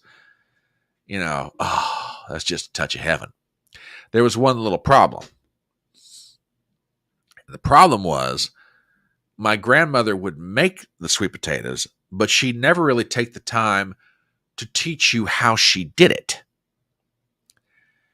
And when she passed from this world, it took my sister probably about, I want to say 5 or 6 years of trying to make sweet potatoes, and till she got it just about like my grandmother made them. So let this be a lesson to you for all y'all out there. If you have mothers and grandmothers that still cook, you better get in the kitchen with them and learn how they do stuff. Otherwise, you run the risk of losing something that you may never get back. Zippy over on Rumble with a Rumble rant. Thank you very much, sir. I appreciate it. A lack of liberty and individualism has reinforced tribalism. By forcing diversity, you empower collectivism. And collectivism is a machine that runs on war and pride and group conflict. True. Very true. And this is a fair point, too. We're going to do this for junior college people? Really? I'm not so sure about this. Oh, gumbo. Ooh. Yeah. See, y'all talking the language that I understand, you know. WWG1 over on Rumble says, a secret ingredient for most good recipes is to not wash your hands first. I don't know about that. Just saying. Okay, it is 11:55, so seems like a good time for me to do another commercial. My name is Brian Trippett. I am the Front Porch Conservative. In case you're wondering, this is not a session of Julia Child's favorite recipes. This is Front Porch Brunch. We get together on the weekends. We talk about what's going on in the news, and conversations can lead you just about anywhere. I mean, here we're talking about family recipes and all that good stuff. And the Right Honorable John McGarvey is going to have to leave us. John, thank you for stopping by this morning. We appreciate it. We are on Rumble. We are on Twitter. We are on YouTube. So please do me a favor. John, if you haven't done it yet, give me a thumbs up going out the door, brother. And everybody else, give me a thumbs up. And also, if you're not a subscriber to my channel, please subscribe. I would greatly appreciate it. We're trying to make this a going big concern, and we're getting there slowly but surely. But every little bit helps. So if you're new to the channel and you're stopping by for the first time, give it a thumbs up, give it a sub. I would greatly appreciate it. Okay. All right. We have now reached the point, and regular participants, let me adjust myself here in the chair. There we go. Regular participants of Brunch realize what hour we have arrived at, and that is HodgePodge Stew. Now, if you're just here for the first time and you do not know what I'm talking about, let me explain HodgePodge Stew. HodgePodge Stew are those stories that when you put them together, they make a fabulous little collection of news. But by themselves, these stories don't necessarily get to the top of the search list when you're looking on Brave or Google or whatever it might be. Okay. Yes, TBA, we are headed for the mythical third hour. I got a feeling we're going to bust on through. So we've reached the point of HodgePodge Stew, and I want to start out with something that, in the midst of all the good news that's going on about Donald Trump's campaign, and there is good news in spite of this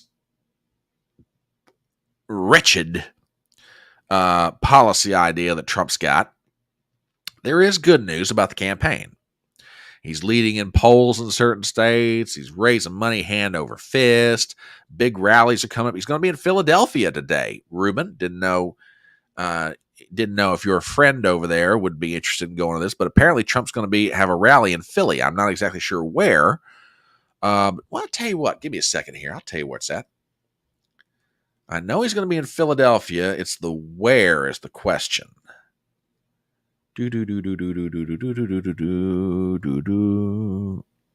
Just says Philadelphia. Just says Philadelphia. And then next Friday, after the debate, oh, yes. I've been waiting to see if this was going to happen. Hang on, I got to pop this up here. For those of you in the Chesapeake, Virginia area, I don't know where it's going to be, but Donald Trump is going to hold a rally in Chesapeake, Virginia. Now, the reason that I'm excited about that, as y'all know, I've been keeping an eye on polling coming out of the Commonwealth of Virginia, and it's getting tight. I don't know what's going to happen here, but this is smart. This is smart. Take it into Virginia. Chesapeake area was a good place to do it. Democrat stronghold, but still it's worth doing. Okay? But yeah, Trump's going to be in Philadelphia today. He's going to be in Chesapeake, Virginia on Friday of this week, the day after the debate. Yeah, there's a town called Chesapeake, Virginia. Okay? So yes, check it out for those of you in the Old Dominion. So there's a lot of good things going on. However, hanging out in the breeze is the sentencing of Donald Trump as a result of the verdict in the Manhattan trial overseen by Judge Don Juan Marchand up in New York City. Now, if y'all will remember, and I'm sure you do, as you are regulars here on the electronic front porch, there was a gag order put on Donald Trump at the start of the trial. He couldn't say jack squat about any number of different subjects lest he be thrown in jail. And he did violate that gag order on a few occasions. I think he racked up about, I want to say maybe $10,000 in fines.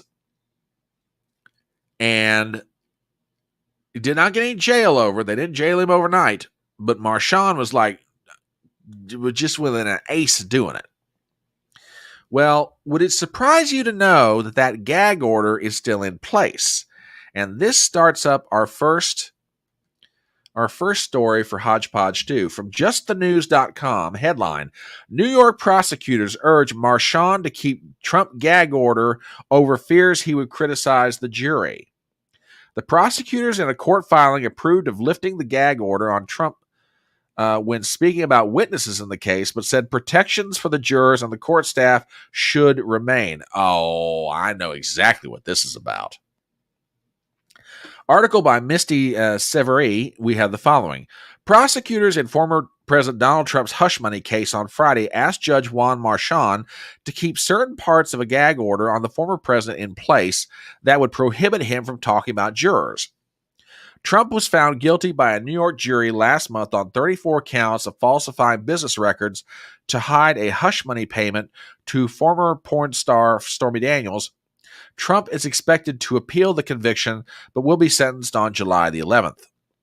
The prosecutors in a court filing approved of lifting the gag order on Trump when speaking about witnesses, but said protections for the jurors and the court staff should remain in place, according to the Associated Press. Quote, since the verdict in this case, defendant has not exempted the jurors from his alarming rhetoric, and he would have, quote, every right to seek retribution as president against the participants in this trial as a consequence of his conviction because, quote, sometimes revenge can be justified, the prosecutors wrote.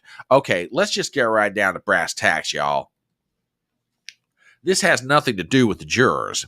This has to do with the fact that Don Juan Marchand and Alvin Bragg, but particularly Marchand, does not want Trump talking about the fact that Marchand's daughter, Lauren, is a major Democrat fundraiser and that she has been fundraising off of this trial, and the fact that there is a conflict of interest. I mean, you've heard Trump make the remark, he's very conflicted. He can't go into any more specifics about than that. This is not about the jurors. BS. I'm just throwing the flag right now. This is BS, okay? This is about protecting Marchand from any serious scrutiny by the New York Bar Association. TBA says prosecutors don't want Trump bad-mouthing Marchand's daughter, who's a big-time Exactly. TBA also says Trump needs to do a flyover to Huntington, West Virginia. Donald Trump has been in Huntington, West Virginia, by the way. He's been in Huntington. I wasn't there for the rally, but I remember very specifically. Donald Trump came to Huntington, West Virginia. I know exactly where he went. There's a local civic center here in our town, much like many other cities around the country. And Trump held a rally here. Matter of fact, Melania was here. And I want to say it was 2019 as part of her work on children's issues, particularly addiction. So both of the Trumps have been to West Virginia. Matter of fact, one of the places where Melania Trump was at was about not even a quarter of a mile from my house. So just saying. But yeah, this is about protecting Marshawn. All about protecting Marshawn and keeping everybody off his back. Now, interestingly enough, of all people to comment on this and other things related to the New York trial, the rule of law, and everything else, former New York Governor Andrew Giuliani appeared on Real Time with Bill Maher the other night.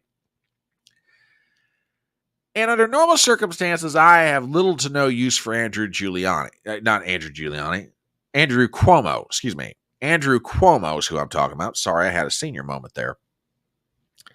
Andrew Cuomo appeared, thank you. I'm sorry. Like I said, I had an old timers moment. It happens. Andrew Cuomo was appearing on Real Time with Bill Maher, and he had quite a bit to say on any number of different subjects. And one of them was the New York trial brought about by Manhattan District Attorney Alvin Bragg. You guys have got to hear this. Check this out. The trials in New York, you had Florida, Georgia, and 2 in New York. The 2 trials in New York, New Yorkers said 66% the system is politicized. And there's nobody in New York who likes Trump. And still 66% said the justice system is politicized. That's why I think he's not paying the same price for these verdicts, because they believe it is political. And you want to talk about a threat to democracy. When you have this country believing you're playing politics with the justice system and you're trying to put people in jail or convict them for political reasons, then we have a real problem. Well, and And like I say, this is one of those moments, like I say, under normal circumstances, I have not an ounce of respect for Andrew Cuomo, especially after what he did during COVID. And this is not forgotten by guys like me. Yeah.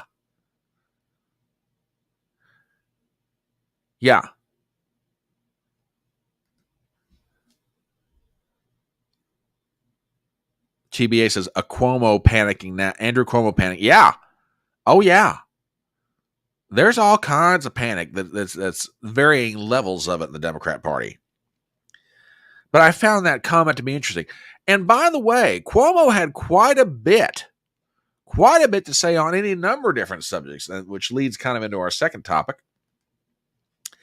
I guess, I want to play this one. Here we go. Andrew Cuomo, and this may be for his own personal rehabilitation, which I got a feeling it is. He still wants to be relevant in Democrat politics, be it in New York State or nationally. So Andrew's out there flapping his NYC gums about whatever subject happens to be asked about. Yeah, exactly. TBA says we ought to hang Cuomo for genocide. So, all right. So, talking about Biden campaign, this is kind of interesting. Do me a favor, check this one out. Does Andrew Cuomo think that Biden's particularly doing a good job right now? Let's hear it from the horse's mouth, or maybe in this case, the jackass's mouth.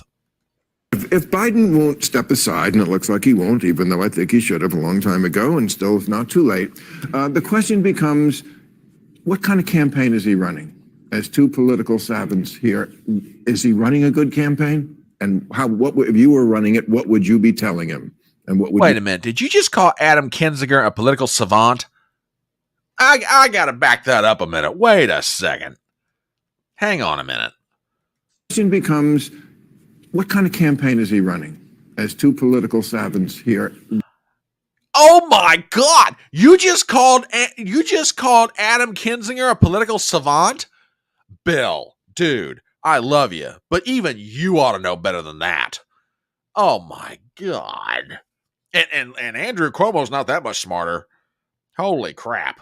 Okay, but let's get back to this. I can't. Jeez. We're so yeah. Oh yeah, it is. I agree with you. Zippy, I saw that. I'll be checking that out here in just a second, brother. So hang on. Anyway, back to the clip. Is he running a good campaign? And what if you were running it, what would you be telling him? And what would you do to run it better? Yeah. I don't think he's running an especially good campaign, frankly. I think there's a big question that he has to answer, which is about his age, his viability, et cetera. And I think the only way you answer that is by getting out there and letting people see you. That's the only way you put it to rest. And I don't think you can hide from that, Bill. The problem with Biden is he can't get out there. Or if he does, he's put in such a controlled environment, everyone can see through it and realize it's not real. Everybody can look at this man and realize this guy is just being manipulated like a puppet on marionette strings. You know, it's absolutely ridiculous. And the argument that somehow says that, he's got to get out there. He's not running a good yeah, we all know he's not running a real good campaign. But, what are you going to do about it? Oh, hang on a minute. This is looking Zippy, you know what? I am going to run this. I'm going to run this at the end. I'm looking this over. This looks funny as all get out, and I'm going to run this at the end. So, yeah, I just took a real quick peek at it. So this looks pretty good. All right. Getting back to different things here, Okay. From Bill Maher himself. And this to me is really telling. I think really Bill Maher realizes just how much trouble the Democrats are in politically. And if you want to know, do me a favor. Yeah, he does speak out both sides of his mouth and his ass. But every so often, even in doing so, he comes to some truth. Check this out. 45% of Hispanic voters prefer Biden compared to 39% for Trump. Last time he won, 59%. That was 2020. So he's lost 14 points there. He went to Morehouse. He said, what is democracy if you have to be 10 times better than anyone else to get a fair shot? That seemed like pandering to me. Black voters under 50.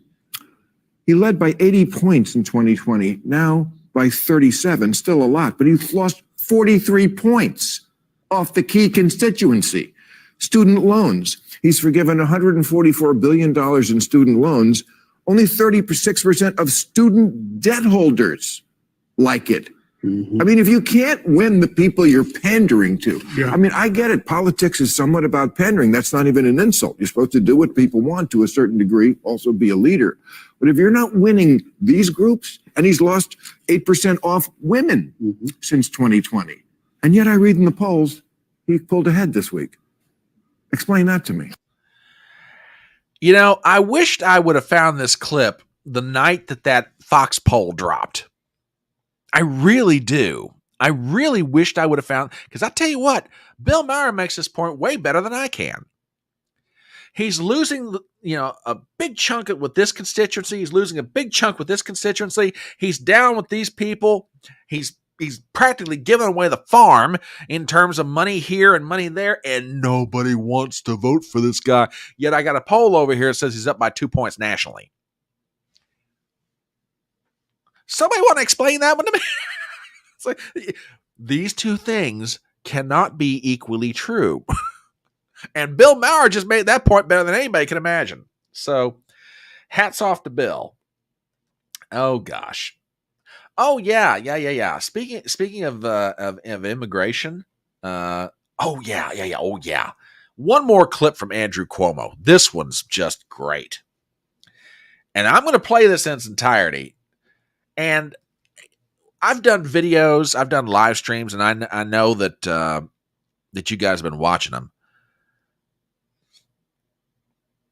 And I'll never forget one of them. This was real early on. I want to say it was March or April of last year, I did a video about a story where this non-for-profit group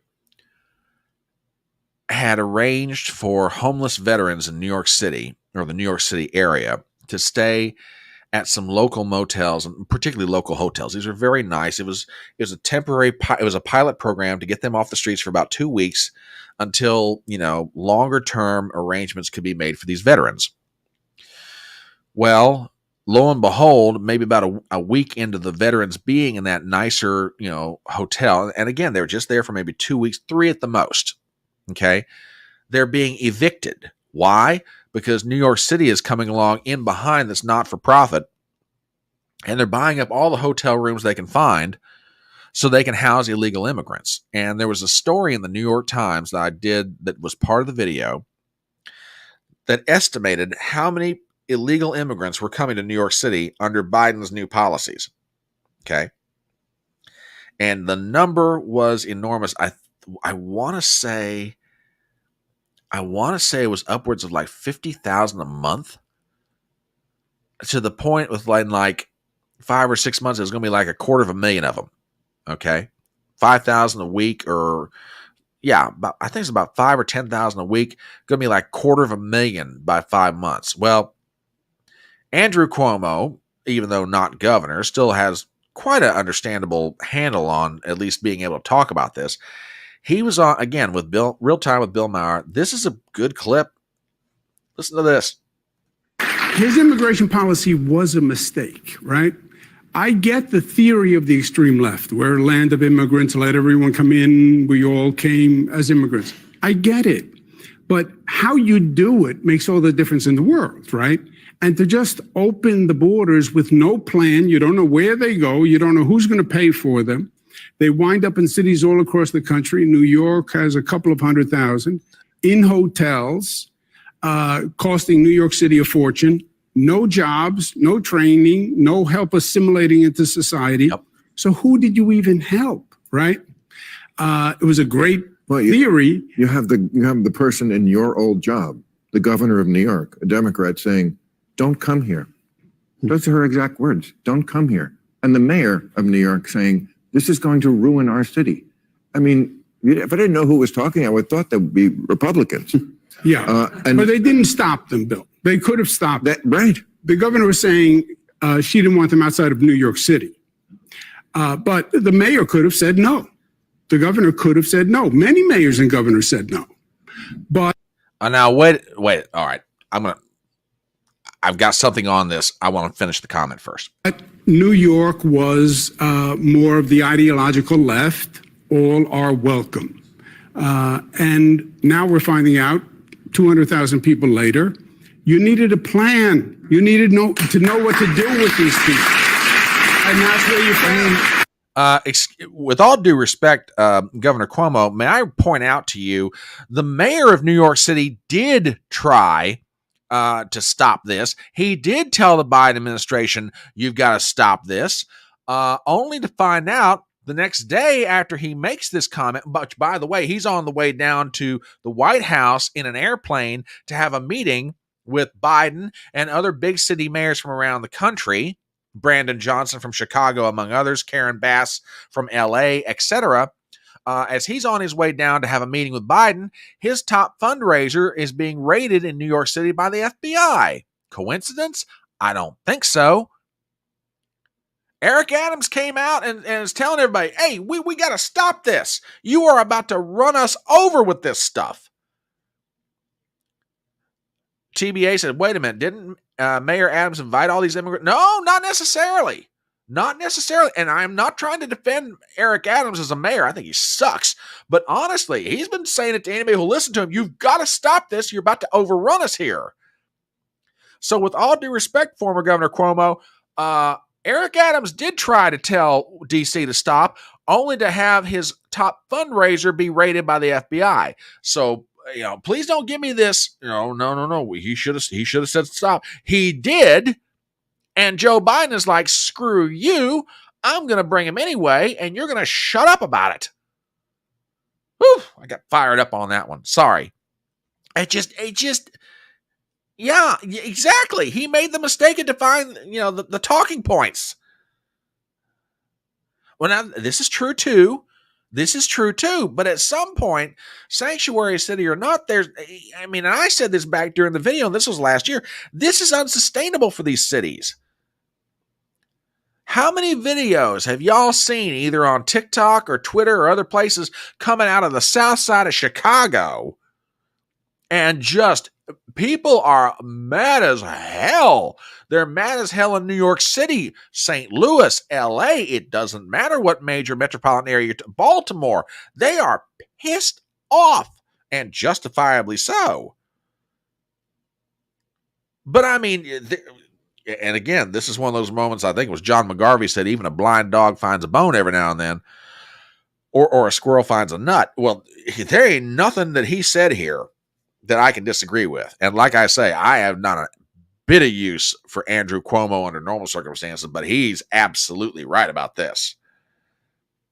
Yeah, they will. I mean, for the furtherance of his policy, he will do anything he needs to do. Yeah. Well, I don't know about streaming all day, but I'm on a roll right now, so I can tell you that much. Anyway, Zippy, as always, thank you for the Rumble rant. Thank you for stopping by. Hit the thumbs up on the way out the door, brother. And be safe out there. And no heat stroke.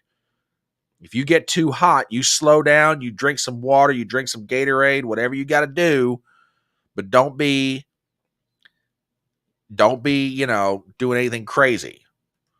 And talking about Chicago, yeah, $40 billion in debt, and they want to do reparations.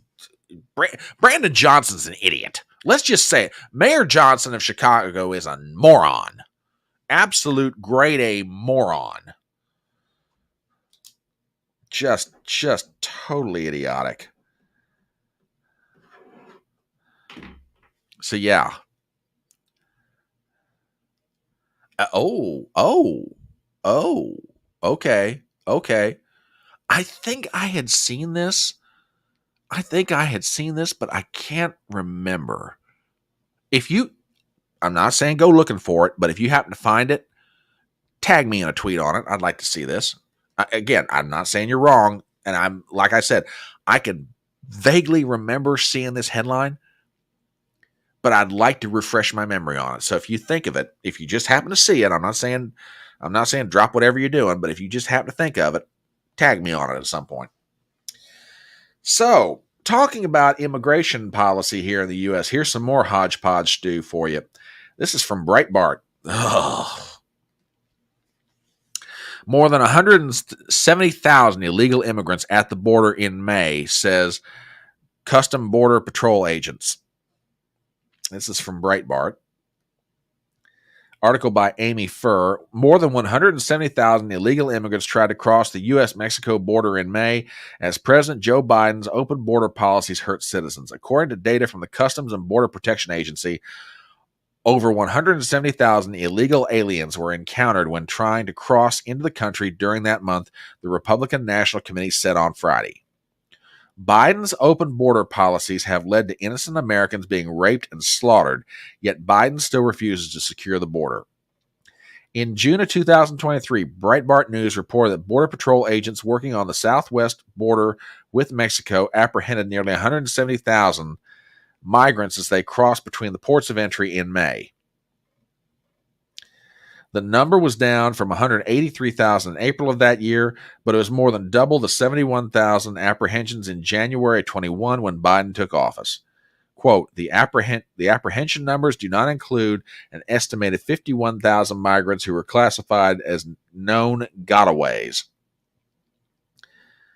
According to CBP source not authorized to speak to the media, this brings the number of known migrants to more than 220,000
Okay, sorry about that, folks. Woo! Okay, I'm back. Can everybody hear me?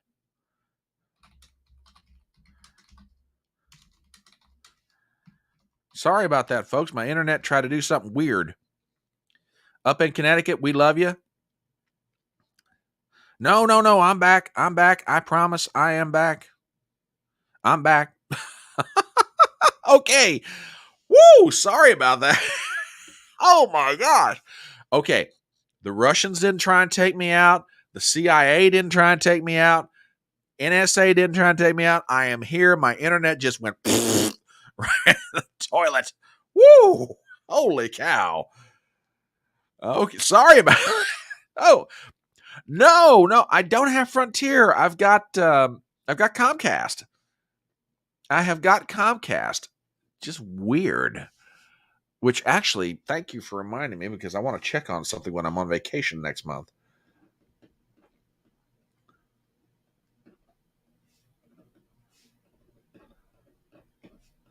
Got to jot myself a note.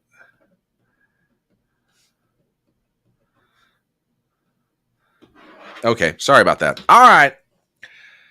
Whew, that was really weird.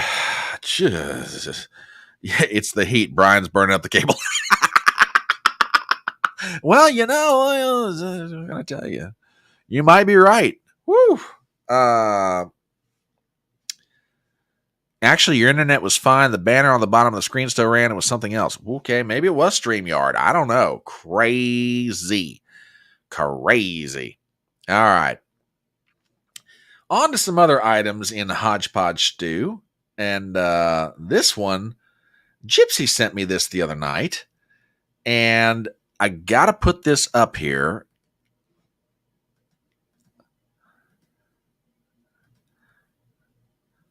Meet the Amazon worker who is so happy that she's upsetting people because she refused to send orders that don't align with her political views.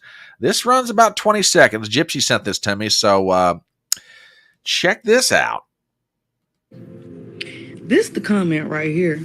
I just want to let y'all know I'm kind of glad I pissed a lot of y'all off. And read what this comment says. I triggered you. That's why you made this comment, right? Have a nice day. Okay, so we got an Amazon worker who is very, very happy. Let's see. Imagine. Fuck Trump hoe ass. Meet the Amazon worker who is happy that she's upsetting people because she refuses to send orders that don't align with their political views. I tell you what. If I hope, again, in my perfect world, justice would be this chick loses her job. So, you know, I'm just saying, you're going to pull that crap? Okay, fine. You're out of here. You're gone. Yeah, that lady going to get fired. That lady needs to be fired. Okay? You don't agree with somebody's politics, that's your own business. But, yeah, do your job. You fired. Exactly. Oh, my goodness. We live in a very uncivilized age. And speaking of uncivilized, I am, and I guess I'm just weird this way, but I'm kind of keeping an eye on what's going on over in Europe right now on a number of different subjects. But one of them is the upcoming elections in Great Britain. Well, I was listening to the Duran this morning as I was getting ready for. Oh, that's what she did. I was wondering about that, and then had the gall to take a picture of it. Okay, all right. Well, F around and find out, lady. If you get fired, it's on you. But you watch. You watch and see if she doesn't claim racism. You watch. All right. I've been keeping an eye on what's going on over in Europe right now on a lot of different fronts, but one of them is the upcoming elections in Great Britain. Now, as you all know, Rishi Sunak, who's the current Prime Minister of Great Britain and a member of the Conservative or Tory party, called for dissolved Parliament and called for snap elections. And ironically enough, the elections will take place on Thursday, July the 4th. I'm sure y'all appreciate the historical irony in that. Well, this morning I was watching or listening to the Duran, Alex Cristofaro and Alexander Macoris, the two proprietors of that very fine channel. And they were talking about some polling that's come out of Great Britain that if it's true, okay, people have been saying that the Conservative Party in Great Britain, the Tories, are headed for an electoral ass-kicking. Folks, when I read the article at the UK Guardian that they were referencing, this goes beyond ass-kicking. This goes to near political extinction if these numbers pan out to be true. And let me get one more thing pulled up and then we'll dig into this. Because you guys have, I mean, I'm going to show it to you. Oh, a skunking? No. That doesn't even describe what this could wind up being. So let me get this. Okay, now I've got everything the way I want it. There are 3 different scenarios, according to the UK Guardian, that could happen here. And there's not really any of them that are any good. Okay? This is from the UK Guardian. Headline, Election Loss, Rout, or Wipeout. 3 Tory outcomes predicted by the polls. Article by Peter Walker, senior political correspondent for the UK Guardian. Ah! Crap! What did you do to me here? Okay. I can't do this as quick as I want to. But anyway, basically, here's what it comes down to. On the best scenario, okay, under the best scenario, the Tories could wind up having 155 seats in the House of Commons after this is over with. Worst case scenario, they might have only 55 seats in the House of Commons. Now, if you're thinking in comparison to, like, let's just say you're talking about the U.S. House of Representatives, a majority in the U.S. House is 218 out of 435 seats. So let's just say, for the sake of argument, that you're talking about, let's just say that the Conservative Party winds up with 155 seats after this is over with, okay?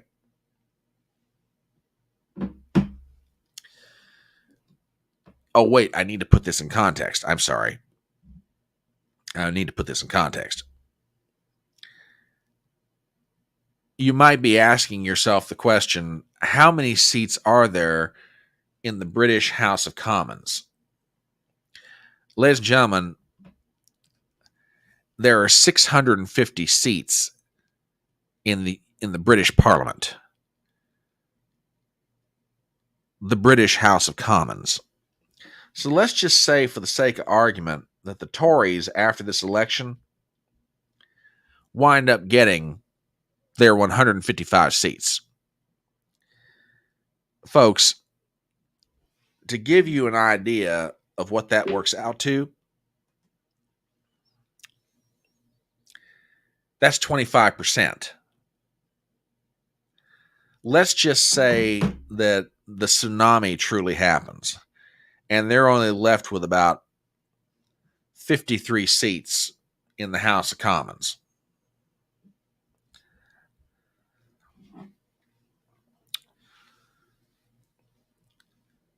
They won't even have 10%.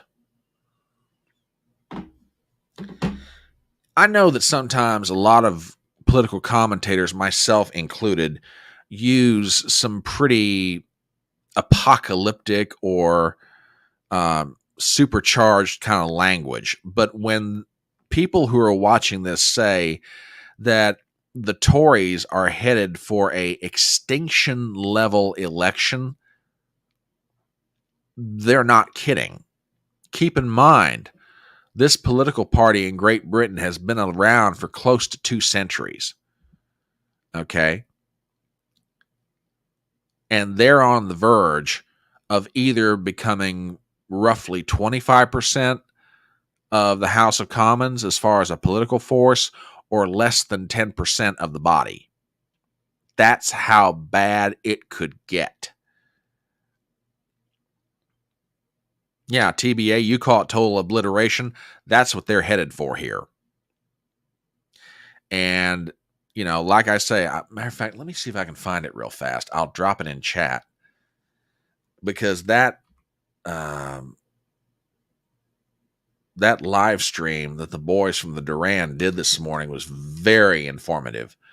Let me see if I can get my hands on it real quick here.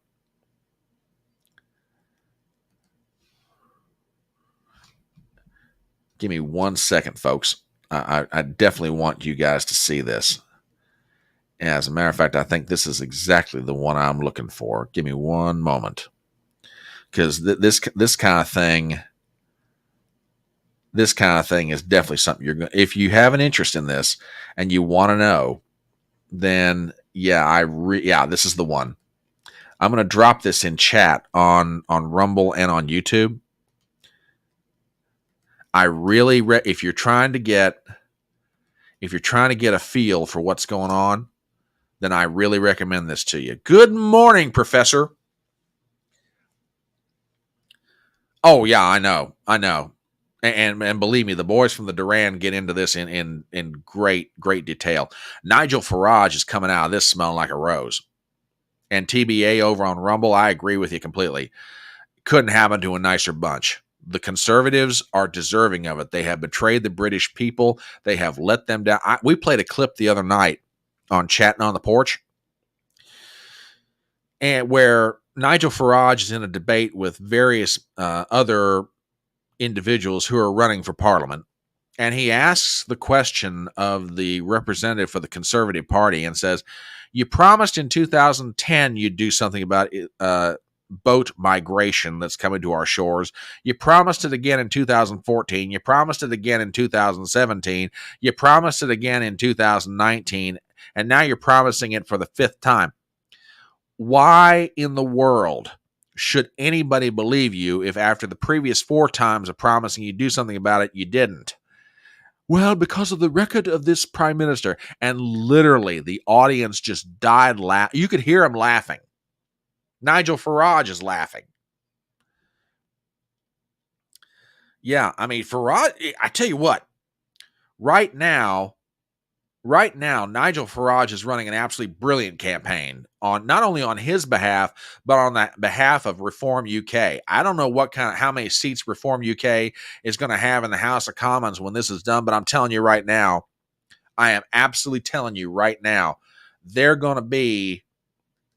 I mean, there's some conversations about the idea that perhaps they get wiped out so bad, the Conservative Party in Great Britain, that they get wiped out so bad, they might be subsumed into Reform UK. If I were Farage, I wouldn't do it. I wouldn't let those snakes, I wouldn't let those foxes in the hen house. I wouldn't do it. Just be like, we're done with you. Goodbye. Taste the ash heap of history. Farage for Prime Minister, TBA, I'll put it like this. It won't be this year, but I tell you what, keep your eyes on Great Britain. It would not surprise me, God willing, and nothing happens to him physically, but it wouldn't surprise me if somewhere in the next, call it 3 or 4 years, it would not surprise me at all if Nigel Farage is Prime Minister of Great Britain. It really wouldn't. And frankly, if ever there was a time for such a leader as this, it's now. just keep your eyes on like I said, the Labor Party, which is about 3 clicks to the left of the current Democrat Party in America, they're going to run amok in Great Britain for a few years. But the thing is, and Alexander Macoris from the Duran points this out, fundamentally, there's no difference in policy between the Labor Party in Great Britain and the Conservative Party in Great Britain, and it's not going to take voters in Great Britain long to be like, a pox on both of your houses, where's Nigel? Oh, yeah, there's a bunch of interesting things to note about Nigel's campaign. I agree with that completely. Yeah, and the Tories went against everything they promised. Yeah, like they put their foot down on the accelerator for being stupid. You know, it's like Rishi Sunak and Theresa May and all of them asked the question, now how fast can we go from zero to political extinction? How quickly can we go from zero to stupid in this political climate? Well, they figured out how to do it. They absolutely figured out how to do it. So, like I say, the elections in Great Britain are about 2 weeks away. The first round of parliamentary elections in France are coming up on June 30th. So, folks, I mean, look, if you've got any interest in European politics, and frankly, I think we ought to pay a little bit of attention to it because, frankly, Britain and France are driving Project Ukraine right now. Just keep your eyes on what's getting ready to happen. So, there you go. All right. A few other things coming up in the session known as HodgePodge Stew. Did you guys happen to catch this exchange between Joy Reid and Congresswoman Payapal from Washington? I'm going to play this. I have not necessarily heard this myself yet, but check this out because I think if you're not awake yet, your blood pressure's not up, you're probably going to be here in just a second. Great citizens. But there's a lot of fear mongering. There's a lot of fear mongering. Absolutely. You know, and I think it's kind of remarkable that the polls I look at, the national polls, actually Americans still support immigrants. They support immigration. It's just that they would like to see a system that actually works and that can keep them safe and secure. And all of us want that. And, you know, I've been working on this issue for 20 years since before I came to Congress in the streets as an activist. Let me show you this is one of the reasons that people have these sort of thinking.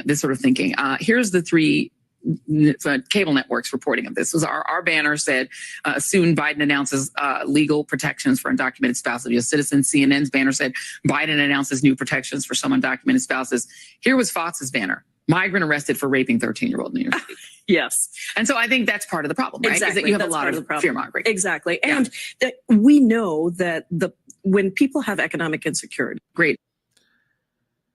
She laughed.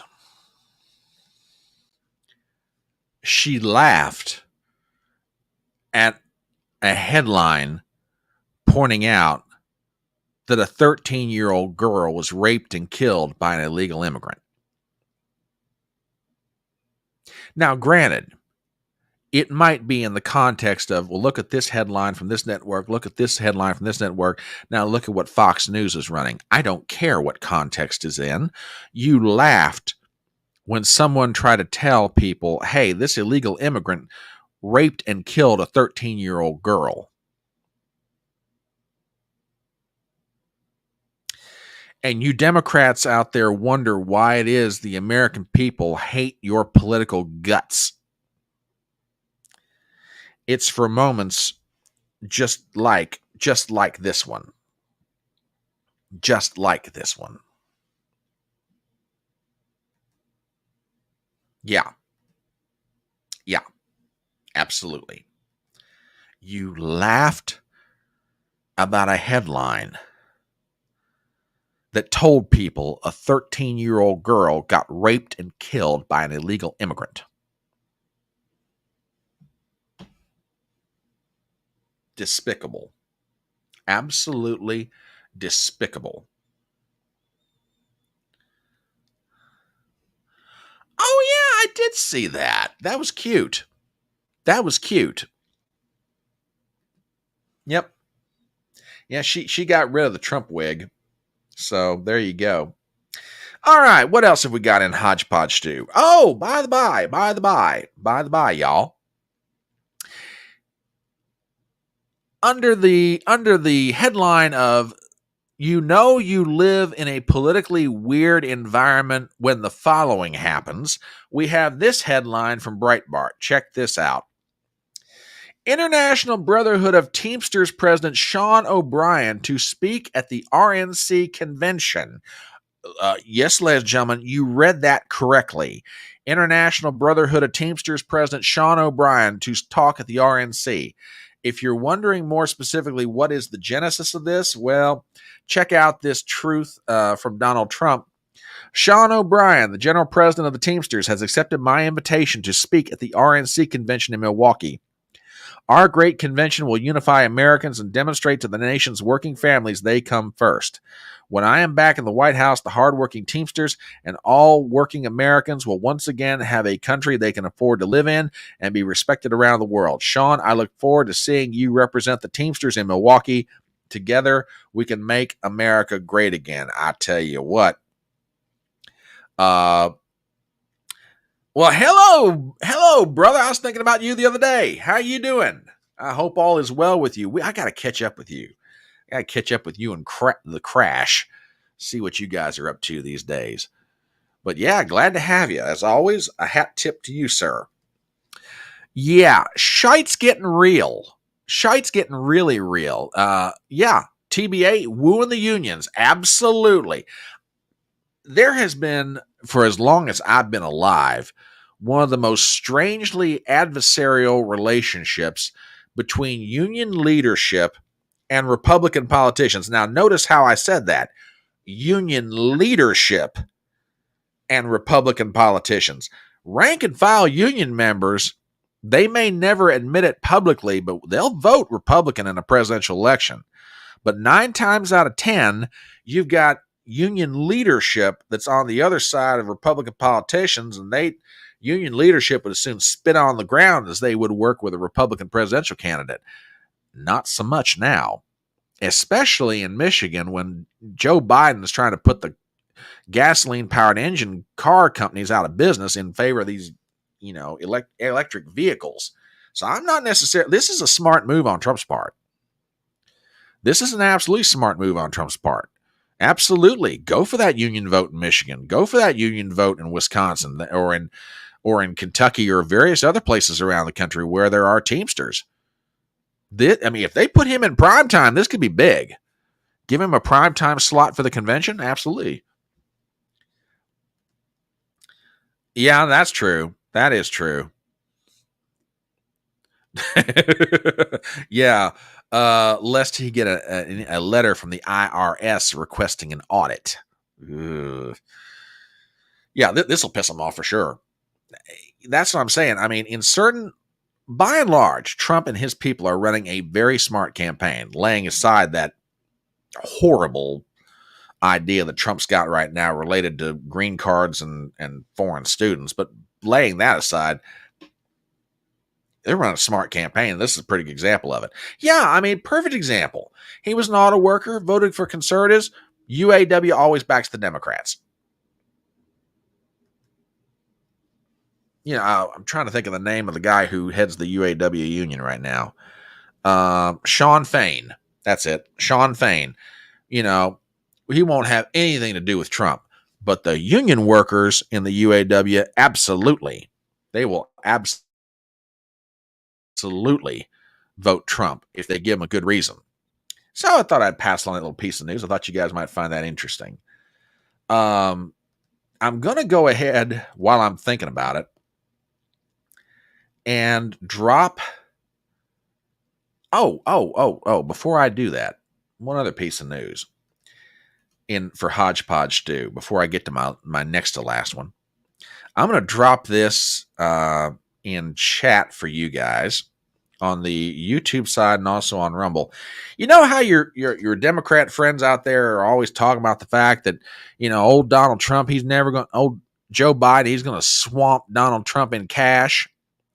And, Joe Biden's raising all this money from this group and having this fundraiser here and going to this coffee clash there and everything else, and how Joe Biden's going to have this big old fundraising advantage.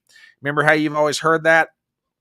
Yeah. Trump has erased Biden's cash advantage.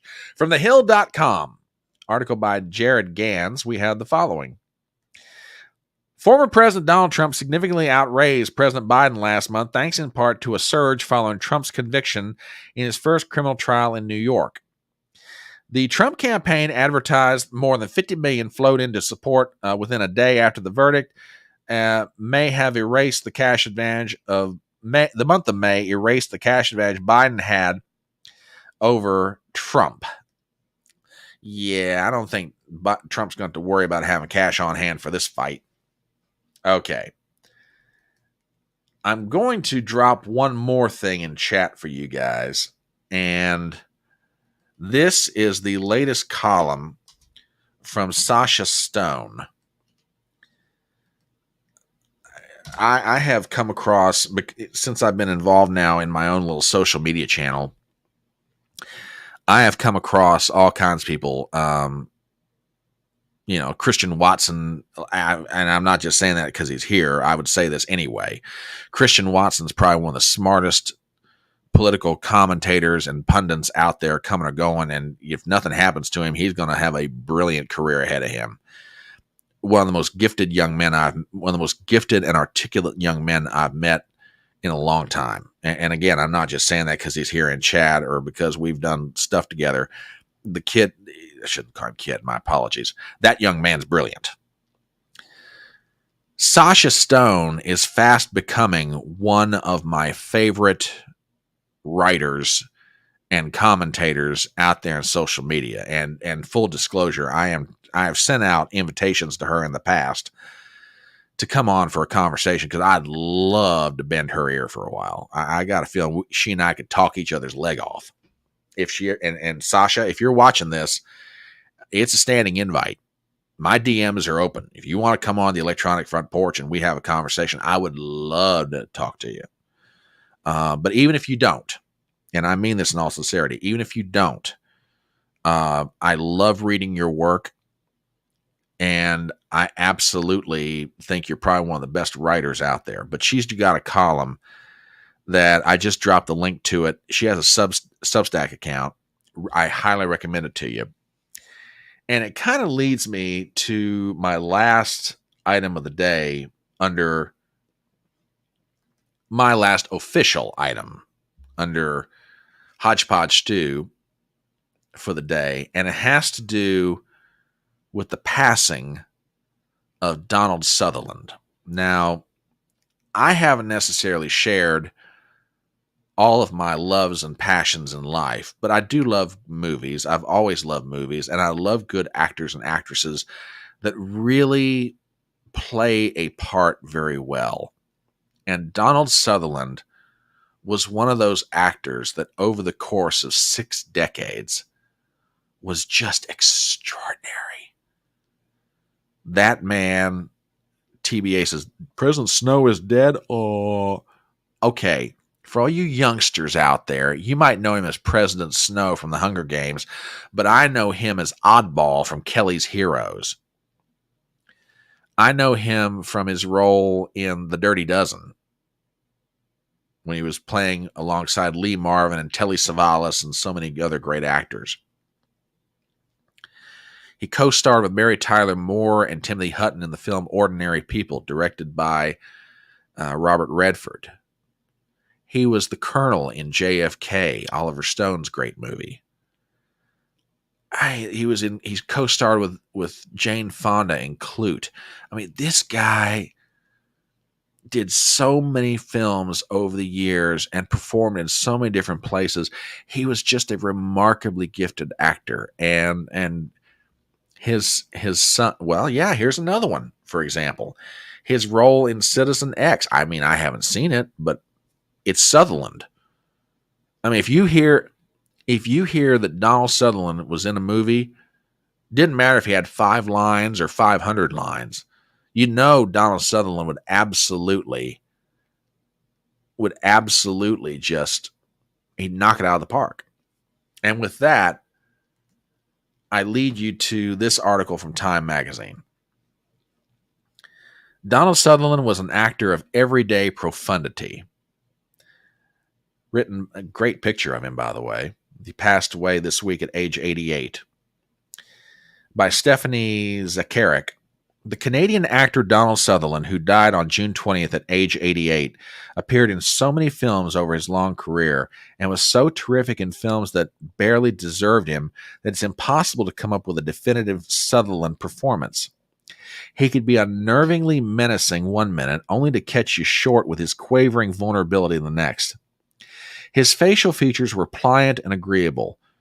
He could win you over in a heartbeat with that great rubbery smile. He had a face you could trust, which is exactly what made him so extraordinarily affecting in, say, Philip Kaufman's astonishing 1978 Paranoia Symphony Invasion of the Body Snatchers.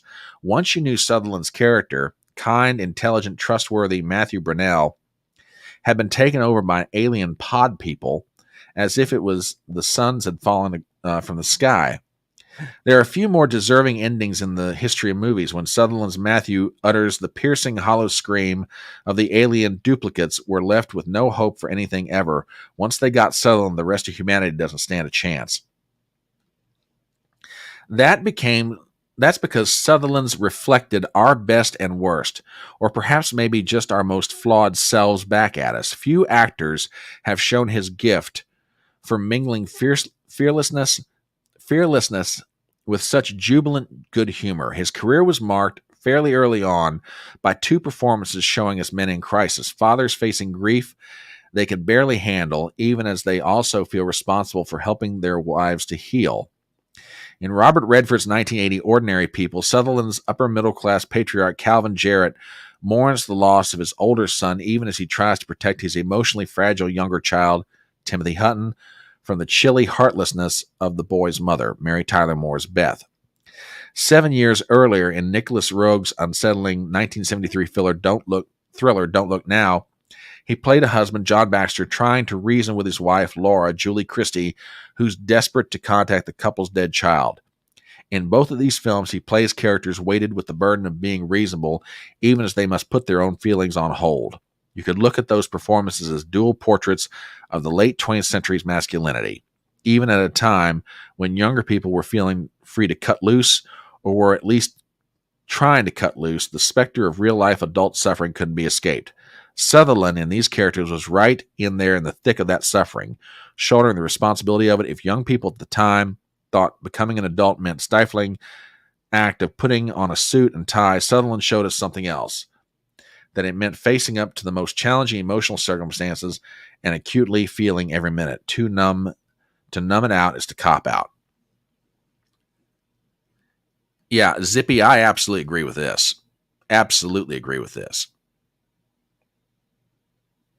Oh, here's another one of Sutherland's. I didn't even realize. Yeah. Just, we lost a great one with Donald Sutherland's passing.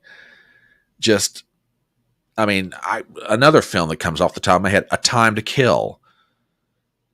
Matthew McConaughey's breakout role, where he co-starred with Sandra Bullock and Oliver Platt, and he plays this old Southern lawyer. He played an English professor in Animal House. Yeah, I mean, this guy had so many roles over the years that were just extraordinary. Just extraordinary. Okay. We've lost a great... I tell you what, 2024, I am realizing very quickly that I'm definitely getting older by the people who are passing away. All right, one last thing by way of a palate cleanser, and we'll get out of here. Zippy sent me something. It runs about 1:41. I guess it's off of TikTok. I don't know exactly what this is, so we'll see. But Zippy sent this to me. I thought, okay, this is like fun. We'll play this. Anyway, Trump versus Biden. Fight.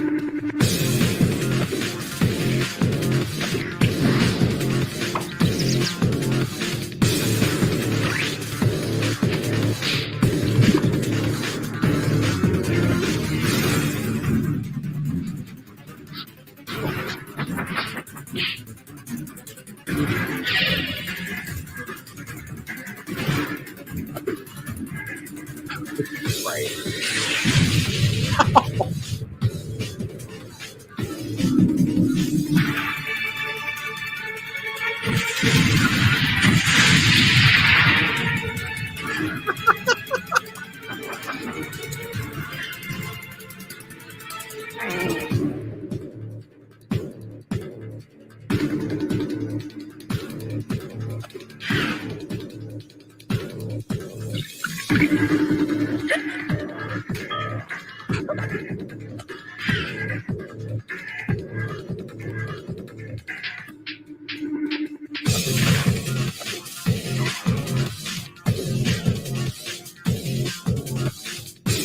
This is fantastic.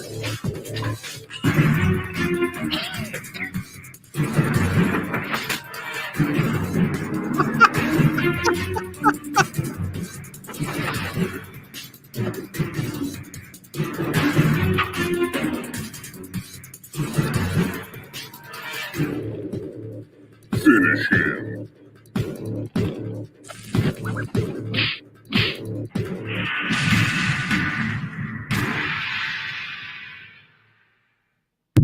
Well, there you go. And you're and you're wondering what's going on in the video game world. Well, there you go, folks. So there you have it. Zippy, that's good stuff, man. That is good stuff. Okay, folks, let's get out of here. You've got lives. I've got lives. Let's have some fun this weekend. I want to thank you guys for stopping by this session of Front Porch Brunch. It's been a great and glorious time, as always. Thank you for all the comments in chat. Thank you for everything you're doing. Yeah, this has been a load of fun. We will be back Monday night at 7:30 for Chatting on the Porch, the beginning of the week live streams leading up to Thursday night, 9 p.m. Eastern. We will be live streaming the debate between Trump and Biden. And as we get ready to say goodbye, I want you guys to have a great weekend. And remember the words of that great American philosopher, Tom T. Hall, when he said, "It's faster horses, younger lovers, older whiskey, more money." You guys have a great weekend. Stay cool out there.